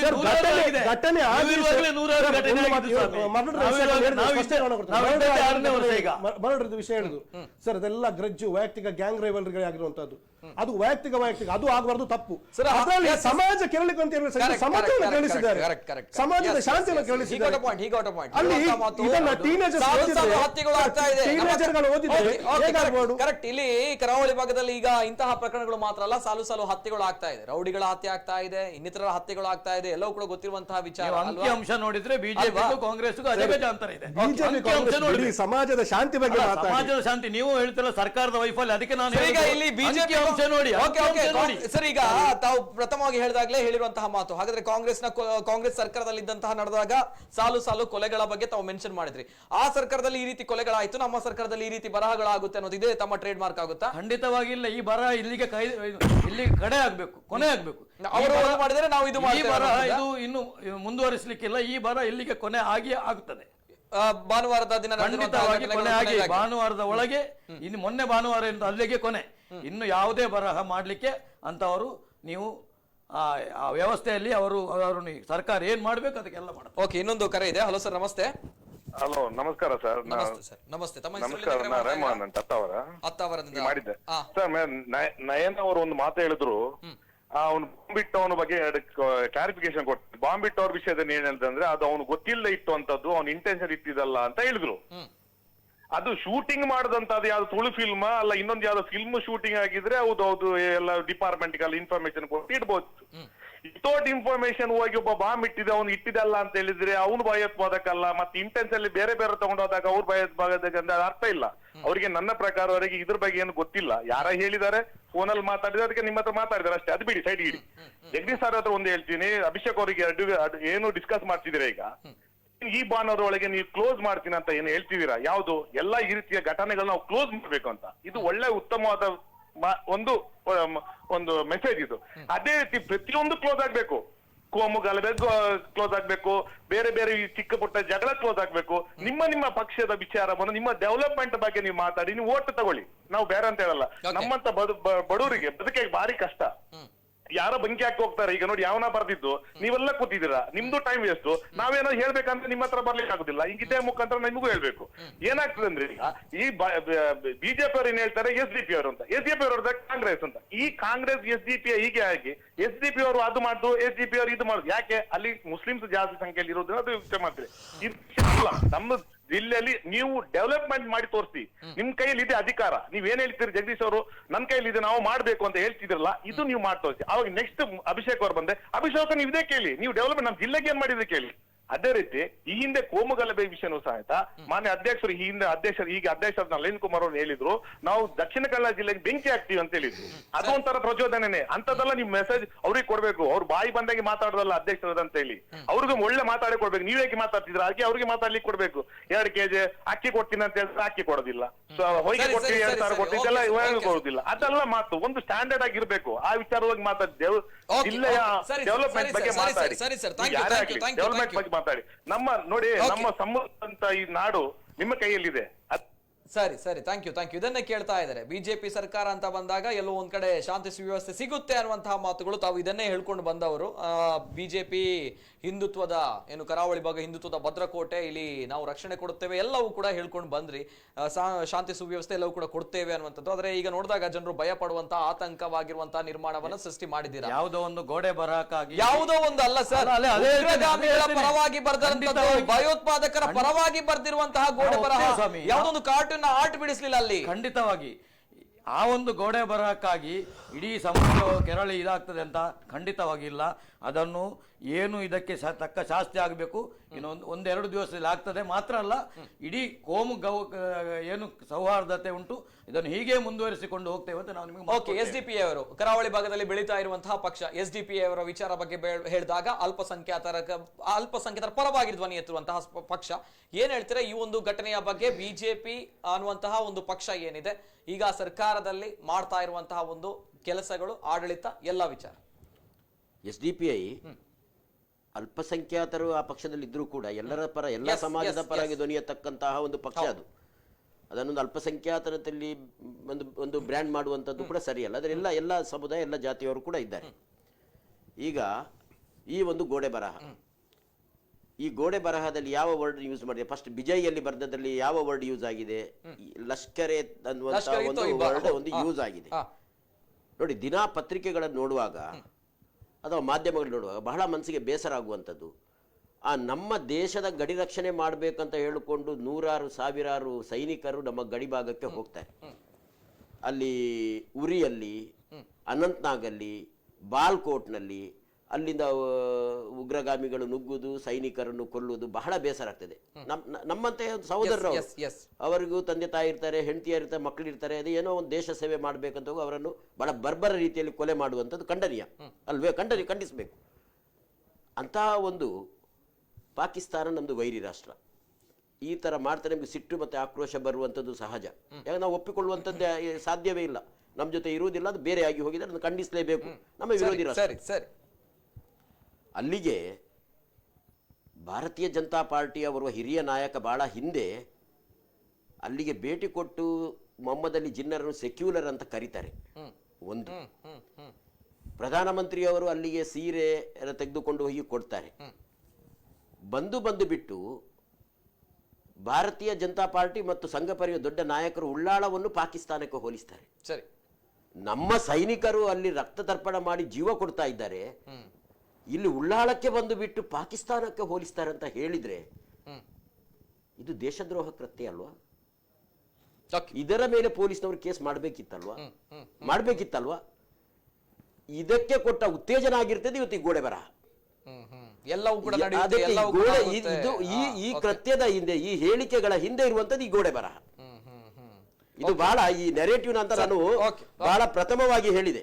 ನೆರೇಟಿವ್ ಇದೆ ಅನ್ನುವಂಥದ್ದು ಹೇಳುವಂಥದ್ದು ಏನಂತ ಹೇಳಿದ್ರೆ ಇದರಲ್ಲಿ ನಾವು ಒಂದು ತರ್ಕ ಮಾಡಬೇಕಾಗ್ತದೆ. ಯಾರಿಗೆ ಇದರಿಂದಾಗಿ ಏನು ಲಾಭ ಆಗಬಹುದು? ಯಾವುದೇ ಒಂದು, ಈಗ ಸಿಂದಗಿಯಲ್ಲಿ ಬಾವುಟ ಹಾರಿಸಿದ್ದು ಯಾವುದೇ ಮುಸಲ್ಮಾನ ಅಲ್ಲ. ಪಾಕಿಸ್ತಾನಕ್ಕೆ ಮುಬಾರಕ್ ಬಾತ್ ಯಾವ ಮುಸಲ್ಮಾನನು ಈ ದೇಶದಲ್ಲಿ ಯಾವ ನಮ್ಗೆ ಒಂದು ಬಡಾವಣೆಯಲ್ಲಿ ನೋಡಿ ಯಾರ ಅವಮಾನ ಮಾಡಿದ್ರು. ನಾನು ಗೌರವಿಸುವಂತಹ ಅಲ್ಲಿಯ ಮಣ್ಣಿನ ಮಗಳು ಸ್ವಾಮಿ ರಾಣಿ ಅಬ್ಬಕ್ಕ, ಪೋರ್ಚುಗಲ್ ಎದುರು ಯುದ್ಧ ಸಾರಿ ಬಿಟ್ಟು ಅಲ್ಲಿಯ ಇದಕ್ಕೆ ಜೀವ ಕೊಟ್ಟವಳು ಅವಳು. ಈಗ ಪಾಕಿಸ್ತಾನ ಮಾಡಿದ್ದಾರೆ ಅಂತ ಹೇಳುದು ಯಾಕಂದ್ರೆ ಅಲ್ಲಿ ಎಲ್ಲ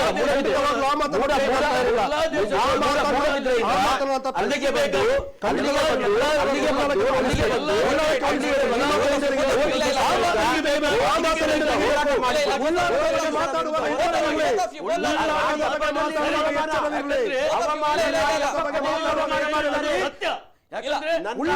ಹುಟ್ಟಿ ಬೆಳೆದ ಇದನ್ನು ಅವರು ಏನ್ ಮಾತಾಡ್ತಾ ಇದ್ದಾರೆ? ರಾಣಿ ಅಬ್ಬಕ್ಕ ದೇವಿಗೆ ಮಾಡಿದ ಅವಮಾನ ಇದು. ದಯವಿಟ್ಟು ಇದನ್ನು ನಾವು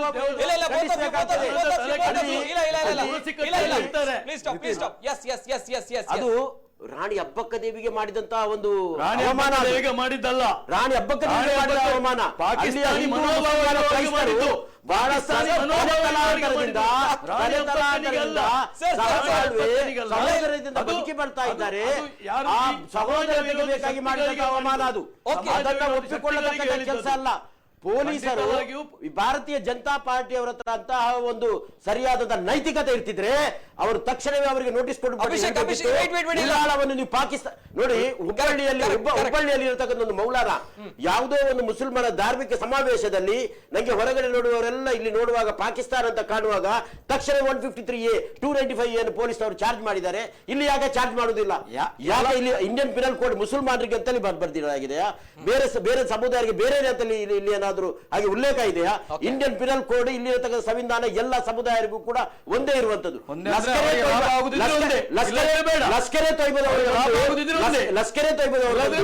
ಲಷ್ಕರೆ ತೊಯ್ಬವರು ಬಂದು ಇಲ್ಲಿರತಕ್ಕಂಥ RSS ನ ವಿರುದ್ಧ ಹೋರಾಟ ಮಾಡ್ತಾರೆ ಅನ್ನೋದು ನಂಬಿಕೆ ನಮ್ಗಿಲ್ಲ. ನಮ್ಗೆ ಡಾಕ್ಟರ್ ಬಾಬಾ ಸಾಹೇಬ್ ಅಂಬೇಡ್ಕರ್ ಅವರು ಕೊಟ್ಟಂತ ಒಂದು ಸಂವಿಧಾನ ಇದೆ. ಆ ಸಂವಿಧಾನವನ್ನು ಇಟ್ಕೊಂಡು ನಾವು ಹೋರಾಟ ಮಾಡ್ತೀವಿ. ಇಂತಹ ಒಂದು ರಾಷ್ಟ್ರ ವಿರೋಧಿ ಸಂಘಟನೆಯನ್ನು ಕರೆದುಕೊಂಡು ಬಿಟ್ಟು ಇಲ್ಲಿ ನಮ್ಗೆ ಇಂತಹ ಹೋರಾಟವನ್ನು ಸಂಘಟಿಸುವ ಕೆಲಸ ಇಲ್ಲ. ಯಾರಿಗೆ ಪ್ರೀತಿ ಇರುವಂತದ್ದು, ಯಾರು ಆ ದೇಶದ ವಿಷಯ ಇಟ್ಕೊಂಡು ವಿರೋಧವಾಗಿರ್ಲಿ ಅಥವಾ ತಮ್ಮ ಪರವಾಗಿರ್ಲಿ ಮಾಡಿಕೊಂಡು ಯಾರಿಲ್ಲಿ ರಾಜಕೀಯ ಮಾಡ್ತಾ ಇದ್ದಾರೆ ಆ ಶಕ್ತಿಗಳ ಬಗ್ಗೆ ತನಿಖೆ ಮಾಡಬೇಕು. ಹುನ್ನಾರವನ್ನು ಕಂಡುಹಿಡಿಯಬೇಕು. ಅದರ ಬಗ್ಗೆ ತನಿಖೆ ಮಾಡಿದ್ರೆ ಗೊತ್ತಾಗ್ತದೆ. ಅಬ್ದುಲ್ ಮಜೀದ್ ಅವರು ಈಗ ಪಾಯಿಂಟ್ ಅನ್ನುವಂಥದ್ದು ಅವರು ಹೇಳುವಂತಹ ಮಾತು. ಎಸ್ ಸರ್, ಉಳ್ಳಾಲದಲ್ಲಿ ಯಾವುದೇ ರಾಣಿ ಅಬ್ಬಕ್ಕನಿಗೆ ನಾವು ಅವಮಾನ ಮಾಡಿಲ್ಲ. ಅಲ್ಲಿಯ ಈ ಸಂಘಟನೆಯವರ ಮನೋಭಾವನೆಯನ್ನು ಕಂಡು ನಮ್ಮ ಹಿರಿಯರು ಅದನ್ನು ಹೇಳಿದ್ದು. ಯಾಕಂದ್ರೆ ಪಾಕಿಸ್ತಾನ ಮನೋಭಾವನೆ ಏನು ಸಂಘಟನೆ ಮಾಡ್ತಾರೆ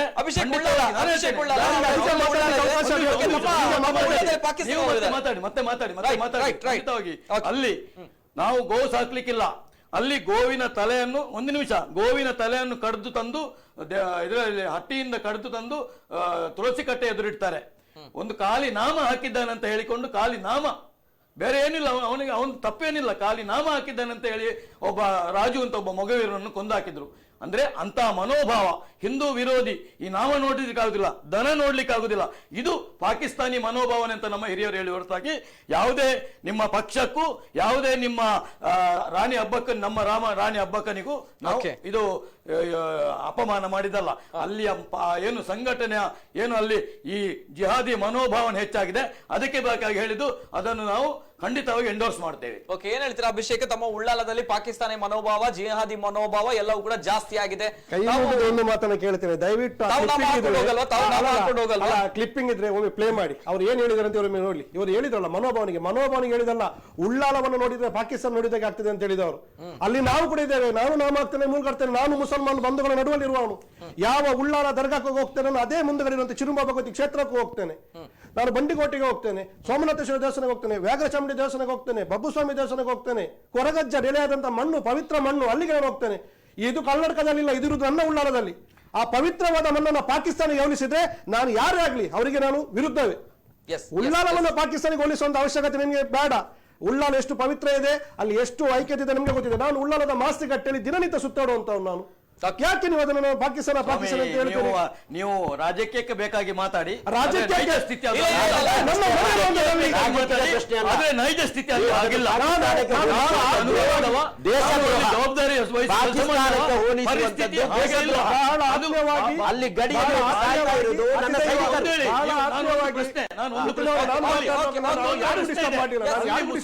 ಅಲ್ಲದೆ ಅಲ್ಲಿ ಮುಸಲ್ಮಾನನಿಗೆ ಅಲ್ಲದೆ ಇವರ ಪಾರ್ಟಿಯಲ್ಲಿ ಬೇರೆಯವರಿಗೆ ಸೀಟ್ ಕೊಡ್ಲಿ, ಮುಸಲ್ಮಾನಿಗೆ ಅಲ್ಲದೆ. ನಾನು ಹೇಳಿದೆ ಕಾದ ರೀತಿಯ ನಿಲ್ಲಿ, ಅಲ್ಲಿ ನೀವು ನಿಲ್ಲಿ, ಅದು ಚಾನ್ಸ್ ಉಂಟ ನೋಡಿಬಿಡಿ. ಆಯ್ತು, ಇವರ ಮಾತಿಗೆ ನಾನು ಸ್ಪಷ್ಟೀಕರಣ ಕೊಡಬೇಕಾ? ನೋಡಿ, ಸುಳ್ಯದಲ್ಲಿ ಅಂಗಾರನಿಗೆ ತೆಗಿರಿ, ಬೇರೆಯವರಿಗೆ ಕೊಡಿ. ಅಂಗಾರ ಮಾತ್ರ ಇರುವುದು ಸುಳ್ಯದಲ್ಲಿ, ಬಿಜೆಪಿ ಒಬ್ಬ ನಾವು ಇರುವುದು, ಬೇರೆಯವರಿಲ್ವ ಬಿಜೆಪಿ ಕಾರ್ಯಕರ್ತರು?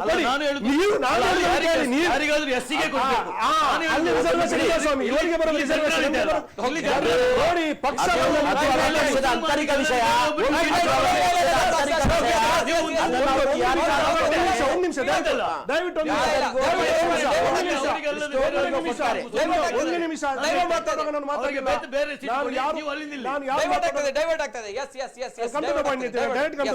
ಯಾವ ಮಾತನ್ನು ಇವರು ಹೇಳಿದ್ರಲ್ಲ, ಒಂದು ವೇಳೆ ನೀವು ಹೇಳಿದ್ರೆ ನೀವು ನಂಬ್ತೀರಾ? ಅಲ್ಲಿ ಇಷ್ಟು ಶಕ್ತಿಗಳನ್ನು ನಾನು ಹೇಳಿದಲ್ಲ, ಉಲ್ಲೇಖ ಮಾಡಿದ್ರೆ ನಂಬ್ತೀರಾ?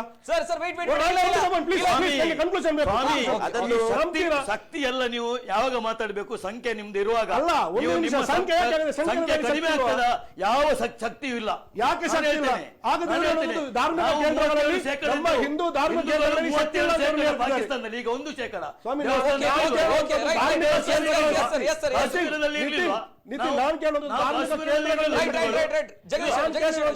ನಾನು ಕೇಳಿರುವಂತದ್ದು ಧಾರ್ಮಿಕ ಕೇಂದ್ರಗಳ ಶಕ್ತಿ. ನೀವು ನಂಬ್ತೀರಾ? ನಂಬ್ತೀರಾ? ಸತ್ಯಕ್ಕೆ ಜಯದಿಂದ ನಂಬ್ತೀರಾ? ಸ್ವಾಮಿ, ಅದೆಲ್ಲ ಅವ್ರು ನಂಬೇಕಲ್ಲ. ಅದಲ್ಲ ಬಿಡಿ, ನೀವು ನಂಬ್ತೀರಾ? ನಂಬಿಕೆ ನೀವು ನಂಬ್ತೀರಾ? ಅಷ್ಟು ಸಾಕು. ಸತ್ಯಕ್ಕೆ ಜಯ ಆಗ್ತಿದೆ. ಕಾದರ್ ಇಷ್ಟು ವರ್ಷದ ಗೆಲ್ತಾ ಬರ್ತಿದ್ದಾರೆ. ಯಾಕೆ ಅಂತ ಹೇಳಿದ್ರೆ ಅವ್ರು ಎಲ್ಲರನ್ನ ಜೊತೆಗೂಡಿಸಿ ಹೋಗುವಂತವ್ರು.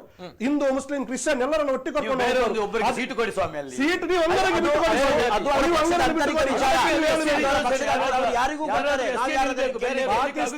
ಪಾಕಿಸ್ತಾನಕ್ಕೆ ಹೋಲಿಸಿದ್ರೆ ನಾವು ಸ್ವಾಗತ ಮಾಡಲಿಕ್ಕೆ ತಾಯಿಲ್ಲ.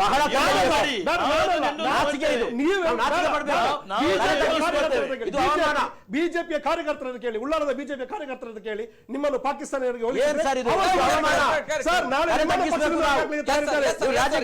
ಬಿಜೆಪಿಯ ಕಾರ್ಯಕರ್ತರನ್ನು ನಾನು ಗೌರವವನ್ನು ಕೊಡ್ತೇನೆ. ಯಾಕಂದ್ರೆ ಅವರು ವಿರೋಧಿಸಿದ್ದಾರೆ ಆ ಮಾತನ್ನು. ಜಗದೀಶ್ ಅವರು ಪಾಕಿಸ್ತಾನ ಅಂತ ಹೇಳುದಂದ್ರೆ ಎಲ್ಲರೂ ಪಾಕಿಸ್ತಾನಿಗಳು ಅಂತಲ್ಲ, ಆದ್ರೆ ಅಲ್ಲಿ ಪಾಕಿಸ್ತಾನಿ ಅಂದ್ರೆ ಹಿಂದೂ ವಿರೋಧಿ ಮನೋಭಾವನೆ, ಜಿಹಾದಿ ಮನೋಭಾವನೆ ಹೆಚ್ಚಾಗ್ತದೆ, ದಿನೇ ದಿನೇ ಹೆಚ್ಚಾಗ್ತದೆ. ಹಿಂದೂಗಳ ವಿರುದ್ಧ ಅಲ್ಲಿ ಏನು ಅದು ಇವರಿಗೆ ಎಷ್ಟು ಬೇಕಾದ ಹೇಳಿ ಸಾಧ್ಯ ಇಲ್ಲ.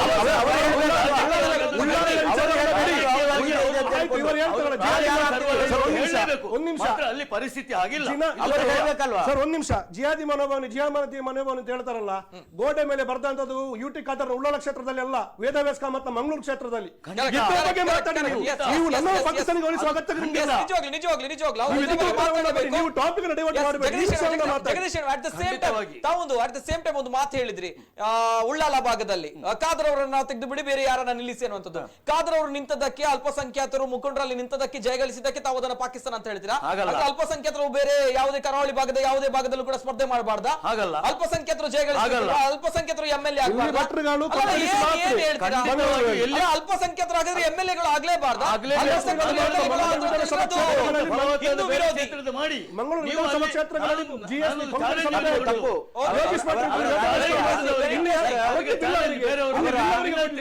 ಮಂಗಳೂರು ವಿಧಾನಸಭಾ ಕ್ಷೇತ್ರದಲ್ಲಿ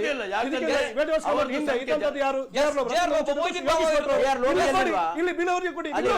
ಅಲ್ಲಿ ರಮನಾಥ್ ರೈಗಳಿಗೆ ಮುಸಲ್ಮಾನರು ಓಟ್ ಕೊಟ್ಟಿಲ್ವಾ? ಶಕುಂತಲಾ ಶೆಟ್ಟರಿಗೆ ಓಟ್ ಕೊಟ್ಟು ಅದರ ಬಗ್ಗೆ ನೀವು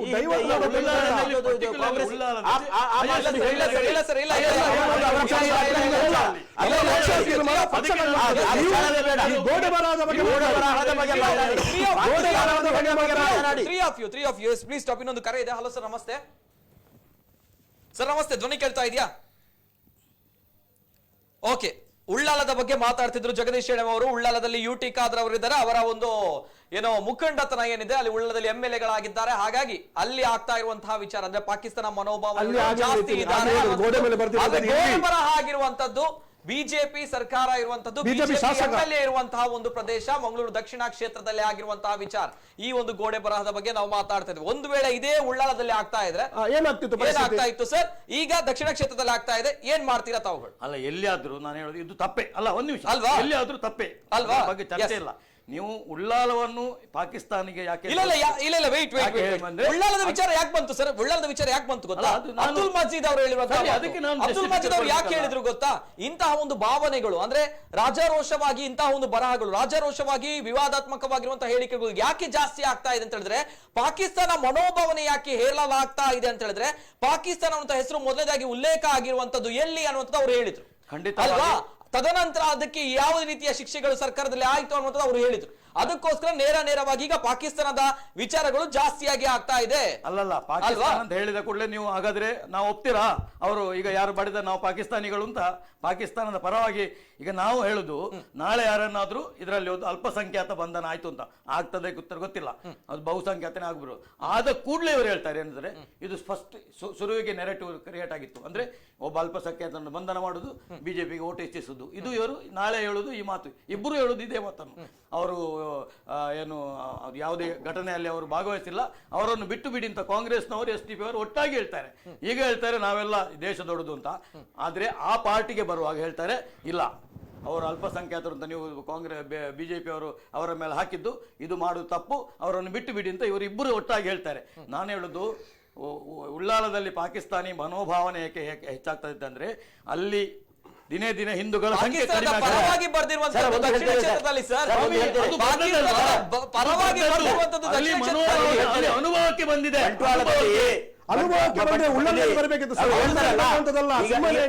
ಈಗ ನಾಳೆ ಮುಸ್ಲಿಂ ಸಿಕ್ಕಿದ್ರೆ ಬಿಟ್ಟು ಬಿಡಿ ಅಂತೇಳಿ ಅಂತ ರಾಜಕೀಯ ಮಾಡೋ ಅವಶ್ಯಕತೆ ಇಲ್ಲ. ಬಂಗಾಳದಲ್ಲಿ ಇಮ್ರಾನ್ ಅಂತ ಇರುವವರ ಒಂದು ಇದು ಮಾಡಲಾಗಿತ್ತು, ಹಸುಗಳನ್ನು ಇದು ಕಳ್ಳತನ ಮಾಡಿ ಹೆಸರು ಕೊಟ್ಟ ಕೂಡಲೇ ಅದರಲ್ಲಿ ಭಾಗಿಯಾದವರು ಮುಸಲ್ಮಾನರು ಅಲ್ಲ ಅಂತ ಹೇಳ್ಕೊಂಡು ಕೇಸ್ ಇಲ್ಲದೆ ಅವ್ರನ್ನ ಬಿಟ್ಟಿದ್ದಾರೆ. ಒಂದು ವೇಳೆ ಅಲ್ಲಿ ಮುಸಲ್ಮಾನ ಇದ್ರೆ ಏನಾಗ್ತಿತ್ತು?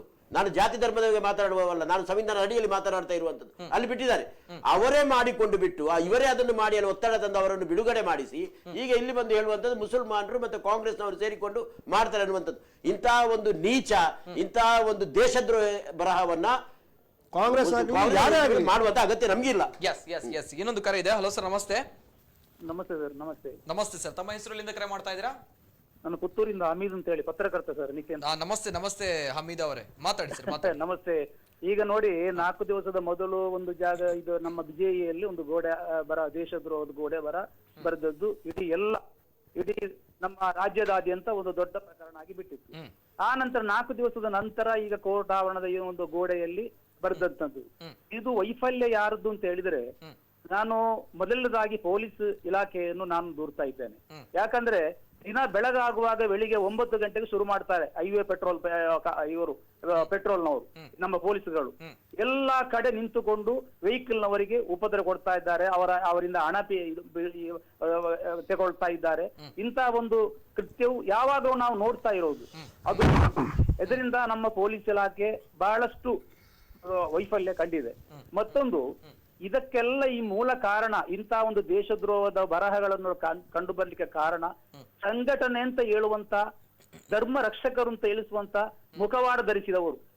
ಎಲ್ಲ ಸಮಾಜದ, ಆ ಸಮಾಜ ಈ ಸಮಾಜ ಅಂತ ಹೇಳ್ತಾ ಇಲ್ಲ, ಧರ್ಮ ರಕ್ಷಕರು ಅಂತ ಹೇಳುವಂತ ಮುಖವಾಡ ಧರಿಸಿದಂತ ಸಂಘಟನೆಯವರು ಇದಕ್ಕೆ ಮೂಲ ಕಾರಣ. ಮೊದಲು ಅದನ್ನು ನಾವು ನಮ್ಮ ಸರ್ಕಾರ ನಿಷೇಧಿಸಬೇಕು. ನಾವು ಮೊದಲು ಬದುಕಲಿಲ್ವ? ನಾವು ಈ ಸಂಘಟನೆ ಇಲ್ಲದೆ ಧರ್ಮ ಬದುಕಲಿಲ್ವಾ? ಇಸ್ಲಾಂ ಇರ್ಲಿಲ್ವಾ? ಹಿಂದೂ ಧರ್ಮ ಇರ್ಲಿಲ್ವಾ? ಸಂಘಟನೆ ಬಂದ ನಂತರ ಧರ್ಮಕ್ಕೆ ಹೆಸರು ಬಂತ? ಹೇಳಿ ನಿತಿನ್ರೆ. ಹಾಗಾಗಿ ಸಂಘಟನೆಯನ್ನ ಮೊದಲು ನಿಷೇಧಿಸಬೇಕು ಸರ್ಕಾರ. ಇದು ನನ್ನ ಒಂದು ಅನಿಸಿಕೆ. Right Hameed, thank you Hameed ಅವರ ಮಾತುಗಳು. ಎಸ್ ಸರ್ ಅಬ್ದುಲ್ ಮಜೀದ್ ಅವರು ಸರ್, ಕೊನೆಯದಾಗಿ ಏನ್ ಹೇಳಲಿಕ್ಕೆ ಇಷ್ಟಪಡ್ತೀರಾ ಸರ್? ಈ ಒಂದು ಈ ರಾಜ್ಯದ ದಕ್ಷಿಣ ಕನ್ನಡ ಜಿಲ್ಲೆಯ ಭಾವೈಕ್ಯತೆ, ಸಹೋದರತೆ ಯಾವತ್ತಿಗೂ ಇಲ್ಲಿ ಶಾಶ್ವತವಾಗಿ ಉಳಿಬೇಕು. ಯಾರು ಈ ದೇಶದ್ರೋಹದಂತಹ ಕೆಲಸವನ್ನು ಅವರು ಹೇಳಿದ್ರು, ದೇಶದ್ರೋಹಿಗಳ ಮೇಲೆ ಕ್ರಮ ಆಗ್ಬೇಕಂತ ಹೇಳ್ಕೊಂಡು, ಈ ದೇಶದ್ರೋಹದ ಬರಹಗಳಿಂದ ಯಾರಿಗೆ ರಾಜಕೀಯ ಲಾಭ ಆಗುತ್ತದೆಯೋ ಅದನ್ನು ಇಲ್ಲಿ ಇರತಕ್ಕಂತಹ ಪೊಲೀಸರು ನಿಷ್ಪಕ್ಷಪಾತವಾಗಿ ಕಂಡುಹಿಡಿಬೇಕು. ನಾಳೆ ಕಂಡುಹಿಡಿದು ಬಟ್ ನಂತರ ಅದರಲ್ಲಿ ಎಲ್ಲಿಯಾದರೂ ಮುಸಲ್ಮಾನ ಧರ್ಮದವರಿಲ್ಲ ಅಂತ ಹೇಳಿದ ತಕ್ಷಣ ಅವ ಮಾನಸಿಕ ಅಸ್ವಸ್ಥ, ಆತನಿಗೆ ಹುಷಾರಿಲ್ಲ ಅನ್ನತಕ್ಕಂಥದ್ದು ಹೇಳಿಕೊಂಡು ಅವರಿಗೆ ಒಂದು ಫ್ರೀ ಎಕ್ಸಿಟ್ ಕೊಡುವಂಥದ್ದಿದ್ರೆ ಇದು ನಿಲ್ಲುವುದಿಲ್ಲ. ಇದಕ್ಕೆ ಬೇಕಾಗಿ ಸರಿಯಾದಂತಹ ಸೂಕ್ತ ತನಿಖೆಯನ್ನು ಮಾಡಲಿ. ಪೊಲೀಸರಿಗೆ ಯಾವುದು ಕಷ್ಟ ಇಲ್ಲ ಹಿಡಿಯುವಂಥದ್ದು. ಅಂತಹ ರೀತಿಯ ಟೆಕ್ನಾಲಜಿ, ಅಂತಹ ರೀತಿಯ ವ್ಯವಸ್ಥೆಗಳು ಈಗೆಲ್ಲ ಇದೆ. ಈಗ ಕೋರ್ಟ್ ಹತ್ರ ಆವರಣದಲ್ಲಿ ಬರೆದಿರುವಂಥದ್ದು ಕಂಡು ಹಿಡಿಯೋಕೆ ಬಹಳ ಸುಲಭ ಉಂಟು, ಬಹಳ ಸುಲಭ ಇದೆ. ಇದು ಬಹಳ ಒಂದು ಇದು ಸೆಕ್ಯೂರಿಟಿ ಇರತಕ್ಕಂಥ ಒಂದು ಏರಿಯಾ. ಕೋರ್ಟ್ ಇದೆ ಅಲ್ಲಿ, ಇಲ್ಲಿ ಸಿಟಿ ಸೆಂಟರ್ ಇದೆ, ಅಲ್ಲಿ ಭಾರತೀಯ ಜನತಾ ಪಾರ್ಟಿಯ ಕಚೇರಿ ಇದೆ, ಅಲ್ಲಿ PVS ಸರ್ಕಲ್ ಇದೆ. ಎಲ್ಲಿಂದಾದ್ರೂ ಅವ್ರು ಅಲ್ಲಿಂದಾಗಿಯೇ ಬರ್ಬೇಕಲ್ಲ ಅವರು. ಅಲೋಷಿಯಸ್ ಕಾಲೇಜ್ ಹಿಂಬದಿಯಿಂದ ಬಂದಿರ ಅಲ್ಲಿಯೂ ಕ್ಯಾಮೆರಾ ಇದೆ. ಸಂಪೂರ್ಣವಾಗಿ ಇವರು ಕಂಡುಹಿಡಿಬೇಕು, ಅದರ ಬಗ್ಗೆ ಸಂಪೂರ್ಣ ಸೂಕ್ತ ಕಠಿಣ ಕ್ರಮ ಕೈಗೊಳ್ಳಬೇಕಂತ ನಾವು. ಸರ್, ನಿಜವಾಗ್ಲು ಯಾವುದೋ ಒಂದು ಗ್ರಾಮಗಳಲ್ಲಿ, ಹಳ್ಳಿಯ ಕೊಂಪೆಗಳಲ್ಲಿ ಯಾವುದೋ ಒಂದು ಜನ ಇರದ ಪರಿಸ್ಥಿತಿಯಲ್ಲಿ ಗೋಡೆಯಲ್ಲಿ ಬರೀಲಿಲ್ಲ. ನೇರವಾಗಿ ಜನಸಂಚಾರ, ಸಾರ್ವಜನಿಕರು ಬೇಕಾಬಿಟ್ಟಿಯಾಗಿ ಓಡಾಡುವಂತಹ ಸ್ಥಳಗಳಲ್ಲಿ ಬರೆದಿರುವಂತದ್ದು ನೇರವಾಗಿ ಇದು ಸರ್ಕಾರಕ್ಕೆ ಸವಾಲನ್ನ ಹಾಕಿರುವಂತಹ ವಿಚಾರ. ಎಸ್ ಜಗದೀಶ್ ಶೆಣವರ್ ಸರ್, ಕೊನೆಯದಾಗಿ ಈ ದೇಶದ್ರೋಹಿಗಳನ್ನು ಇನ್ನೊಂದೆರಡು ದಿವಸದಲ್ಲಿ ಮಟ್ಟ ಹಾಕಿ ಅದಕ್ಕೆ ಶಾಶ್ವತ ಇತಿಶ್ರೀಯನ್ನು ಸರ್ಕಾರ ಹಾಕ್ತದೆ ಎನ್ನುವ ಒಂದು ಮಾತನ್ನು ಈ ಮೂಲಕ okay Jagadish at the same time ಜನರು ಕೇಳ್ತಾ ಇರುವಂತಹ ಮಾತುಗಳು ಕೂಡ ತಾವು ಕೂಡ ಹೇಳಿದ್ರೆ ಆಗ ಈ ರೀತಿ ದುಷ್ಕರ್ಮಿಗಳು ಸ್ವಲ್ಪ ಚಾಲಾಕಿ ಇದ್ದಾರೆ, ಯಾವ ಕಡೆಯಲ್ಲಿ CCTV ಇಲ್ಲ, ಆ ಕೆಲಸದಲ್ಲಿ ಮಾಡ್ತಾ ಇರ್ತಾರೆ ಅನ್ನುವಂಥದ್ದು. ಆದ್ರೆ ಹೇಳಿದಾಗೇನೆ ಅವರು ಹೋಗ್ತಾ ಇರುವಂತದ್ದು ಬಂದಾಗ ಬೇರೆ ಬೇರೆ ಕಡೆಗಳಲ್ಲಿ CCTVಗಳು ಇರುತ್ತೆ, ಏನಾದ್ರು ಇಟ್ಕೊಂಡು ಬರ್ತಾ ಇದ್ದಾರೆ ಸ್ಪ್ರೇಗಳು ಅಥವಾ ಏನಾದ್ರು ಮಾಡ್ಬೇಕು ಅನ್ನುವಂಥದ್ದು, ಇದನ್ನೆಲ್ಲ ಗಮನಿಸ್ಲಿಲ್ವಾ? ಖಂಡಿತವಾಗಿ ಗಮನಿಸಲೇಬೇಕು. ಯಾಕಂದ್ರೆ ನಾನು ಹೇಳುದು ಅದು ನಿಮ್ಗೆ ಸಾಧ್ಯತೆ ಹೇಳಿದಷ್ಟೇ, ಅದು ನಾನು ಜನರಲ್ ಆಗಿ ಹೇಳಿದ್ದು. ಇದಕ್ಕೆ ಅಂತೆಲ್ಲ ಖಂಡಿತವಾಗಿ ಅದಕ್ಕೆ ಒಂದು ಟೈಮ್ ಗ್ಯಾಪ್ ಬೇಕಾಗಬಹುದು. ತುಂಬಾ CCTV ಕ್ಯಾಮೆರಾ ನೋಡಬೇಕಾದಿತ್ತು, ಅದಕ್ಕೆ ಒಂದು ಟೈಮ್ ಗ್ಯಾಪ್ ತಗೊಂಡು ಹೊರತಾಗಿ ಇದರಲ್ಲಿ ಯಾವುದೇ ರಾಜ್ಯಕ್ಕೆ ಹಸ್ತಕ್ಷೇಪ ನಾವು ಮಾಡುದಿಲ್ಲ. ಯಾಕಂದ್ರೆ ಇದು ಬಿಜೆಪಿಗೆ ಅದನ್ನು ಮುಂದುವರಿಸಿದ್ರೆ ನಮ್ಮ ಬಿಜೆಪಿಗೆ ಲಾಭಕ್ಕಿಂತ ನಷ್ಟ ಹೆಚ್ಚು. ಆದ್ರಿಂದ ಖಂಡಿತವಾಗಿಯೂ ನಾವು ಸರ್ಕಾರ ಅದರಲ್ಲಿ ಯಾವುದೇ ಲಾಭಕ್ಕಿಂತ ನಷ್ಟ ಹೆಚ್ಚು, ಆದ್ರಿಂದ ನಾವು ಅದಕ್ಕೆ ಹಸ್ತಕ್ಷೇಪ ಮಾಡುವುದು ಇಲ್ಲ. ಆದಷ್ಟು ಶೀಘ್ರವಾಗಿ ಒಂದೆರಡು ದಿವಸಗಳಲ್ಲಿ ಆ ಪಾಪಿಗಳನ್ನು ಹಿಡಿದು ಅದಕ್ಕೆ ಕಾನೂನಿಗೆ ಒಪ್ಪಿಸ್ತೇವೆ ನಾವು. Okay S Abhishek Ullal. ಪ್ರಪ್ರಥಮವಾಗಿ ನಾನು ಒಂದು ವಿಚಾರವನ್ನು ಇಲ್ಲಿ ನಾನು ಕೊನೆಯದಾಗಿ ಹೇಳಿಕೆ ಇಷ್ಟಪಡ್ತೀನಿ ಅಂತ ಹೇಳಿದ್ರೆ, human memory is very short ಅಂತ ಹೇಳಿದ್ರೆ. ಯಾಕೆಂತ ಹೇಳಿದ್ರೆ ಇದಕ್ಕೆ ಎಲ್ಲ ಕಡಿವಾಣ ಬೀಳ್ಬೇಕು ಅಂತ ಹೇಗೆ ಹೇಳಿದ್ರು ಉಂಟಲ್ಲ, ನಮ್ಮ ಸಮಾಜ ಆ ಕೃತ್ಯವನ್ನು ಯಾರು ಮಾಡಿದ್ರು ಕೂಡ, ಯಾವುದೇ ಜಾತಿ ಧರ್ಮ ಪಕ್ಷ ಯಾವುದೇ ಇರಲಿ, ಯಾರು ಮಾಡಿದ್ರು ಕೂಡ ಅವನನ್ನ ಸಮಾಜ ದೂರ ಮಾಡ್ಲಿಕ್ಕೆ ಕಲಿಬೇಕು. ಅವನ ಮನೆಯವರಾದ್ರೂ ಸರಿ, ಅವನ ಹೆತ್ತವರಾದ್ರೂ ಸರಿ, ಆ ಘಟನೆಯನ್ನು ಯಾರು ಮಾಡಿದಾನ ಅವನಿಗೆ ಒಂದು ಗ್ಲಾಸ್ ನೀರು ಕೂಡ ಕೊಡಬಾರ್ದು, ಅವನನ್ನು ದೂರ ಸರಿಸಲಿಕ್ಕೆ ಅವನೊಂದು ಸಮಾಜದಿಂದ ಬಹಿಷ್ಕಾರ ರೀತಿಯಲ್ಲಿ ಕಂಡಾಗ ಮಾತ್ರ ಮುಂದಿನ ಪೀಳಿಗೆಗೆ, ಈಗಿನ ಜನಾಂಗಕ್ಕೆ ಎಲ್ಲರಿಗೊಂದು ಹೆದರಿಕೆ ಕೂತ್ಕೊಳ್ತದೆ. ಜನರು ನೆನಪಿಟ್ಕೊಳ್ಬೇಕು, ಜನರು ಇಂಥ ಘಟನೆಯನ್ನು ಮರಿಬಾರದು. ಅದರ ಜೊತೆಯಲ್ಲಿ ಇಂಥ ಘಟನೆ ಆಗದ ರೀತಿಯಲ್ಲಿ ಈಗ ಯಾರಾದ್ರೂ ಒಂದು ನೋಡಿದ್ರೆ, ಗೋಡೆಯಲ್ಲಿ ಬರುವಂತ ನೋಡಿದ್ರೆ ಇಮಿಡಿಯೇಟ್ ಆಗಿ ಪೊಲೀಸಿಗೆ ಕಾಂಟ್ಯಾಕ್ಟ್ ಮಾಡಿ, ಕಾಲ್ ಮಾಡಿ ಹೇಳಿ ನಮ್ಮಿಂದ ಎಷ್ಟು ಸುರಕ್ಷತೆಯನ್ನ ಸೌಹಾರ್ದತೆಯನ್ನು ಕಾಪಾಡಲಿಕ್ಕೆ ಸಾಧ್ಯತೆ ಅಷ್ಟನ್ನು ಮಾಡೋಣ ನಾವು. ಅದರ ಜೊತೆಯಲ್ಲಿ ಒಂದು ವಿಚಾರ, ಖಂಡಿತವಾಗ್ಲೂ ಬಿಜೆಪಿ ಸರ್ಕಾರದ ಇಂಟೆಲಿಜೆನ್ಸ್ ಅಂತೂ ಫೇಲ್ಯೂರ್. ಯಾಕೆಂತ ಹೇಳಿದ್ರೆ ಆರ್ಮಿ ಅಲ್ಲಿ ಗೊತ್ತಿದೆ, ಬಾಂಬ್ ತರಬೇಕಾದ್ರೆ ಟ್ಯಾಂಕರ್ ಎಷ್ಟು ಬಸ್ಟ ಇದು, ಅಷ್ಟು ದೊಡ್ಡ ಘಟನೆ ನಡೆದಿದೆ.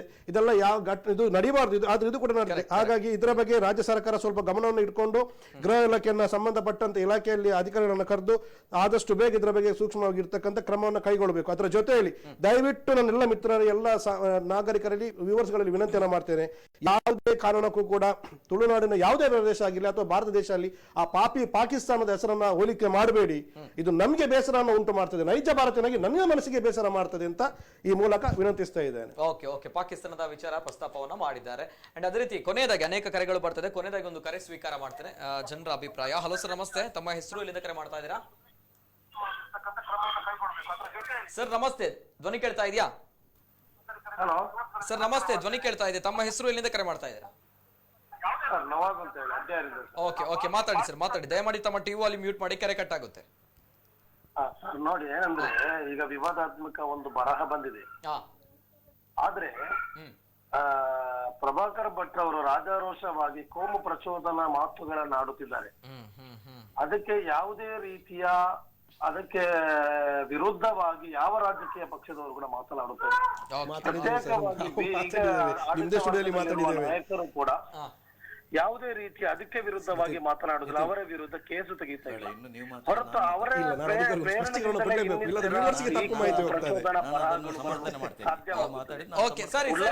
ಪಾಕಿಸ್ತಾನಕ್ಕೆ ಹೋಲಿಸಿ ಮಂಗಳೂರನ್ನು ಇಂಡಿಯಾಕ್ಕೆ ಹೋಲಿಸಿದರೆ ಇವರಿಗಿರುವ ವಿವೇಚನೆ ಎಷ್ಟು? ಇದಕ್ಕೆ ಒಂದು ಸಾಮಾನ್ಯ ಜ್ಞಾನ ಕೂಡ ಇಲ್ಲ ಅಂತದ್ದು ಸಾಮಾನ್ಯ ಮನಸ್ಸು ಯಾವ ಹಂತದಲ್ಲೂ ಅದನ್ನು ಪಾಕಿಸ್ತಾನಕ್ಕೆ ಹೋಲಿಸುವಂತದ್ದು ಖಂಡನೀಯ. ಸಾಧ್ಯವೇ ಇಲ್ಲ. Okay, thank you. Yes Jagadish ಅವರ ಹತ್ರ ಕೂಡ ನೇರವಾಗಿ ಕೇಳಬೇಕು. ಇದೇ ಪದೇ ಚರ್ಚೆ ಆಗ್ತಾ ಇದೆ. ಅಂದ್ರೆ ಮೊನ್ನೆಯಿಂದ ಪಾಕಿಸ್ತಾನ ಅನ್ನೋ ಹೆಸರು ಎಲ್ಲಿ ಉಲ್ಲೇಖ ಆಯ್ತು, ತದನಂತರ ಕರಾವಳಿ ಭಾಗದಲ್ಲಿ ಇಂತಹ ಘಟನೆಗಳು ಆಗ್ತಾ ಇದೆ. ಕೊನೆಗೆ ಅದನ್ನು ಮಾತಾಡಬೇಡಿ. ಹೇಳುವುದಕ್ಕೂ ಇದಕ್ಕೂ ಏನು ಸಂಬಂಧ ಇಲ್ಲ. ಮತ್ತೆ ಅವರು ಯಾರು, ಇವರಿಗೆ ಎಷ್ಟು ಪ್ರಾಯ ಆಗಿದೆ ಗೊತ್ತಿಲ್ಲ. ಪ್ರಭಾಕರ್ ಭಟ್ರು ನಮ್ಮ ಹೇಳಿದವರು ಅಷ್ಟು, ಅವರು ಇಡೀ ಜೀವನವನ್ನು ಸಮಾಜಕ್ಕೆ ಬೇಕಾಗಿ ಅರ್ಪಣೆ ಮಾಡಿದವರು. ಆದ್ರಿಂದ ಅವರು ಯಾವುದೇ ಒಂದು ಮಾತಾಡಿದ್ರು ಅಷ್ಟು ತೂಕದಲ್ಲಿ ಮಾತಾಡ್ತಾರೆ. ಸುಮ್ಮನೆ ಮಕ್ಕಳು ಯಾರೋ ನಿನ್ನೆ ಮೊನ್ನೆ ಹುಟ್ಟಿದವರು ಅವರ ಬಗ್ಗೆ ಮಾತಾಡೋದು ನಾನು ಇಚ್ಛೆ ಪಡೋದಿಲ್ಲ. ಖಂಡಿತವಾಗಿಯೂ ದಯವಿಟ್ಟು ಅವರ ಬಗ್ಗೆ ಇನ್ನು ಮಾತಾಡಿದ್ರೆ ಮತ್ತೆ ಅದು ಮುಂದುವರಿಬಹುದು, ಚರ್ಚೆ ಮುಂದುವರಿಯುವುದು. ದಯವಿಟ್ಟು ಅದಕ್ಕೆ ಸ್ಪಷ್ಟೀಕರಣ ಮಾತಾಡಲಿಲ್ಲ, ನಾವು ಮಾತಾಡಿದ್ದೇವೆ. ಆದ್ರೆ ಅವರದೇ ಸರ್ಕಾರ ರಾಜ್ಯದಲ್ಲಿ ಆಡಳಿತದಲ್ಲಿ ಇರೋದ್ರಿಂದ ಅದರ ಬಗ್ಗೆ ಕಾನೂನು ಕ್ರಮ ಕೈಗೊಳ್ಳಿಲ್ಲ. ಒಂದನೇದು. ಎರಡನೇ ವಿಚಾರ, ಇದಕ್ಕೆ ತಾವು ಹೇಳಿದಾಗೆ ಸರ್, ಈ ಗೋಡೆ ಬರೋಕೆ ಅದಕ್ಕೂ ಸಂಬಂಧ ಇದೆ ಅಂತ ನಾನು ಹೇಳ್ತಾ ಇಲ್ಲ. ಅದು ನಾನು ಹೇಳುವಂಥದ್ದು ಏನು ಅಂತ ಹೇಳಿದ್ರೆ, ತಾವು ಮರ್ಡರ್ ವಿಷಯ ಹೇಳಿದ್ರಿ, ನನಗೆ ಸ್ಪಷ್ಟೀಕರಣ ಕೊಟ್ಟಿದೆ. ವೈಯಕ್ತಿಕವಾಗಿರ್ಬೋದು, ಗ್ಯಾಂಗ್ ರೈವಲ್ರಿ ಆಗಿರ್ಬೋದು, ಮರ್ಡರ್ಗಳು ಆಗಿದೆ. ಇದು ಮುಂದೆ ಅದು ಆಗಬಾರ್ದು, ಆಯ್ತಾ? ಆಗಿದೆ. ಇದಕ್ಕೆ ನಾನು ಹೇಳ್ತಿದ್ದೇನೆ. ಯಾಕೆ ಈ ಮಾತನ್ನು ಹೇಳ್ತಿದ್ದೇನೆ ಅಂತ ಹೇಳಿದೆ, ಮೊನ್ನೆಯ ಭಾಷಣಕ್ಕೆ ಏನಾಗ್ಲಿಲ್ಲಲ್ಲ, ಏನು ಸ್ಟ್ರಿಕ್ಟ್ ಆಕ್ಷನ್ ಆಗ್ಲಿಲ್ಲ, ಇದಕ್ಕೂ ಏನಾಗ್ಲಿಕ್ಕಿಲ್ಲ. ಸೈಕಾಲಜಿಕಲ್ ಆಗಿ ಕೆಲಸ ಎಸ್ಟಿಪಿ ಅವರು ಜಸ್ಟಿಫೈ ಮಾಡಿದ್ದಾರೆ ಮೊನ್ನೆ ಎಲ್ಲಿ ಕೆಜಿಯಲ್ಲಿ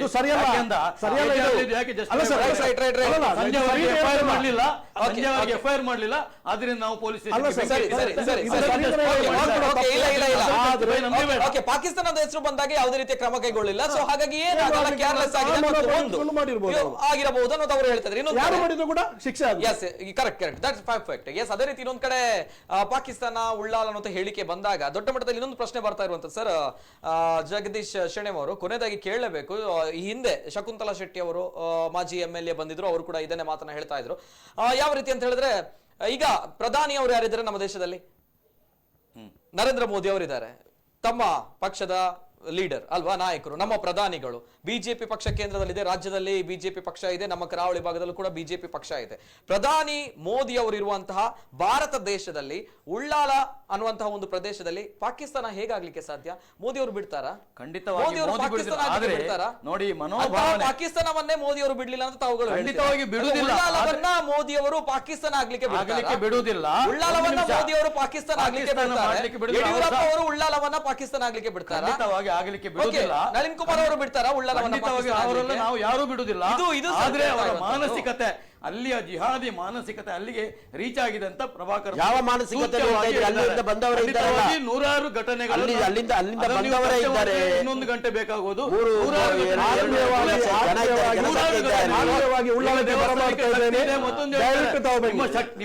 ನಿಮ್ಮ ಸಂಖ್ಯೆ ಇದ್ರೆ ಮಾತ್ರ ಅಲ್ಲಿ ಶಕ್ತಿ ಇರುವುದು. ಎಲ್ಲಿಯಾದ್ರೂ ನಂಬಿಕೆಯಲ್ಲಿ ಶಕ್ತಿ ಇದೆ, ನಂಬಿಕೆಯಲ್ಲಿ ಶಕ್ತಿ ಇದೆ. ಸಂಖ್ಯೆ ಬೇಡ, ನಂಬಿಕೆ. ಕಾಶ್ಮೀರದಲ್ಲಿ ಏನು ನಮ್ಮ ಶಂಕರಾಚಾರ್ಯರದ್ದು ಮಠ ಇತ್ತು, ಮತ್ತೆ ಎಷ್ಟೋ ದೇವಸ್ಥಾನ ಏನಾಯ್ತು? ಶಕ್ತಿ ಇರ್ಲಿಲ್ವಾ? ಇಲ್ಲ. ಜಿಹಾದಿ ಮನೋಭಾವನೆ ಹೆಚ್ಚಾದ ಮಾತೆ ಶಂಕರಾಚಾರ್ಯರ ಯಾವ ಮಠ ಕಾಶ್ಮೀರದಲ್ಲಿ ಸ್ಥಾಪನೆ ಆಯ್ತಾ, ಯಾವುದನ್ನು ಪ್ರತಿಷ್ಠಾಪನೆ ಮಾಡಿದ್ರ ಏಕಾಂಗಿಯಾಗಿ ನಂಬಿಕೆಯಿಂದ ಭಕ್ತಿಯಿಂದ ಕರೆದದಕ್ಕೆ ದೇವರು ಉಳಿದದ್ದು. ಸಂಖ್ಯೆ ಬೇಡ, ನಂಬಿಕೆ ಬೇಕು ಮನಸ್ಸಲ್ಲಿ. ನಂಬಿಕೆ ಇದ್ರೆ ಮನುಷ್ಯನಾಗಿ ಜಿಹಾದಿ ಮನೋಭಾವನೆಗೆ ದಯವಿಟ್ಟು ಗುಳ್ಳಲಿಕ್ಕೆ ಥ್ಯಾಂಕ್ ಯು ಸೋ ಮಚ್. ಇದು ಕರಾವಳಿ ಭಾಗ ಶಾಂತಿಯಾಗಿತ್ತು, ಶಾಂತಿಯುತವಾಗಿತ್ತು. ಆದ್ರೆ ಇತ್ತೀಚಿನ 4-5 ದಿನಗಳಿಂದ ದೊಡ್ಡ ಮಟ್ಟದಲ್ಲಿ ಗೋಡೆ ಬರಹಗಳು, ವಿವಾದಾತ್ಮಕವಾಗಿರುವಂತಹ ಪ್ರಚೋದನಾತ್ಮಕವಾಗಿರುವಂತಹ ಬರಹಗಳಿಂದ ಮತ್ತೊಮ್ಮೆ ಕರಾವಳಿ ಭಾಗದಲ್ಲಿ ಶಾಂತಿ ಹದಗೆಡುವಂತಹ ಪ್ರದೇಶ ಆಗ್ತಾ ಇದೆ ಅನ್ನುವಂತಹ ಭಯ, ಆತಂಕ ಕರಾವಳಿ ಭಾಗದ ಜನರಲ್ಲಿ ಇದೆ. ಬರೋಬ್ಬರಿ 3-4 ದಿನಗಳ ಅಂತರಗಳಲ್ಲಿ 2 ಪ್ರಚೋದನಾತ್ಮಕವಾಗಿರುವಂತಹ ಗೋಡೆ ಬರಹ. ಒಂದು ಗೋಡೆ ಬರಹ ಲಷ್ಕರ್ ಇ ತೊಯ್ಬಾ ಉಗ್ರ ಸಂಘಟನೆಗಳ ಪರವಾಗಿ ಬರೆದಿದ್ರೆ, ಇನ್ನೊಂದು ಗೋಡೆ ಬರಹ ರುಂಡ ಮುಂಡವನ್ನ ಬೇರ್ಪಡಿಸುವಂತಹ ನೇರವಾಗಿರುವಂತಹ ಆಕ್ರೋಶದ ಅಥವಾ ನೇರವಾಗಿರುವಂತಹ ಎಚ್ಚರಿಕೆಯ ಸವಾಲನ್ನ ಸರ್ಕಾರಕ್ಕೆ, ಪೊಲೀಸ್ ಇಲಾಖೆಗೆ ನೇರವಾಗಿ ಆ ದುಷ್ಕರ್ಮಿಗಳು, ಕಿಡಿಗೇಡಿಗಳು ಹಾಕಿದ್ದಾರೆ. ಹಾಗಾದ್ರೆ ಸರ್ಕಾರ ಏನ್ ಮಾಡ್ತಾ ಇದೆ, ಏನ್ ಮಾಡುತ್ತೆ ಅನ್ನುವಂಥದ್ದು ಕಾದು ನೋಡಬೇಕಾಗಿದೆ. ಗಣ್ಯ ವ್ಯಕ್ತಿಗಳು ನಮ್ಮ ಜೊತೆ ಇದ್ದಾರೆ. ಜಗದೀಶ್ ಶೆಣೆಮ್ ಅವರು ಬಿಜೆಪಿ ವಕ್ತಾರರು, thank you so much. And Abhishek Ullal ಅವರು ಕಾಂಗ್ರೆಸ್ ವಕ್ತಾರರು, thank you so much. And ಅದೇ ರೀತಿ ಅಡ್ವೊಕೇಟ್ ಅಬ್ದುಲ್ ಮಜೀದ್ ಅವರು SDPI ರಾಜ್ಯ ಉಪಾಧ್ಯಕ್ಷರು, thank you so much. Yes ವೀಕ್ಷಕರು, ಇದು ಈ ಹೊತ್ತಿನ ವಿಶೇಷ. ನಿರಂತರ ಸುದ್ದಿ ಹಾಗೂ ಮನೋರಂಜನೆಗಾಗಿ ನೋಡ್ತಾ ಇರಿ ನಮ್ಮ ಕುಡ್ಲ ನ್ಯೂಸ್ 24/7. ಎಲ್ಲೇ ಮೀರಿದಂತಹ ಲೆಫ್ಟ್ ವೆಸ್ಟ್ ರೈಟ್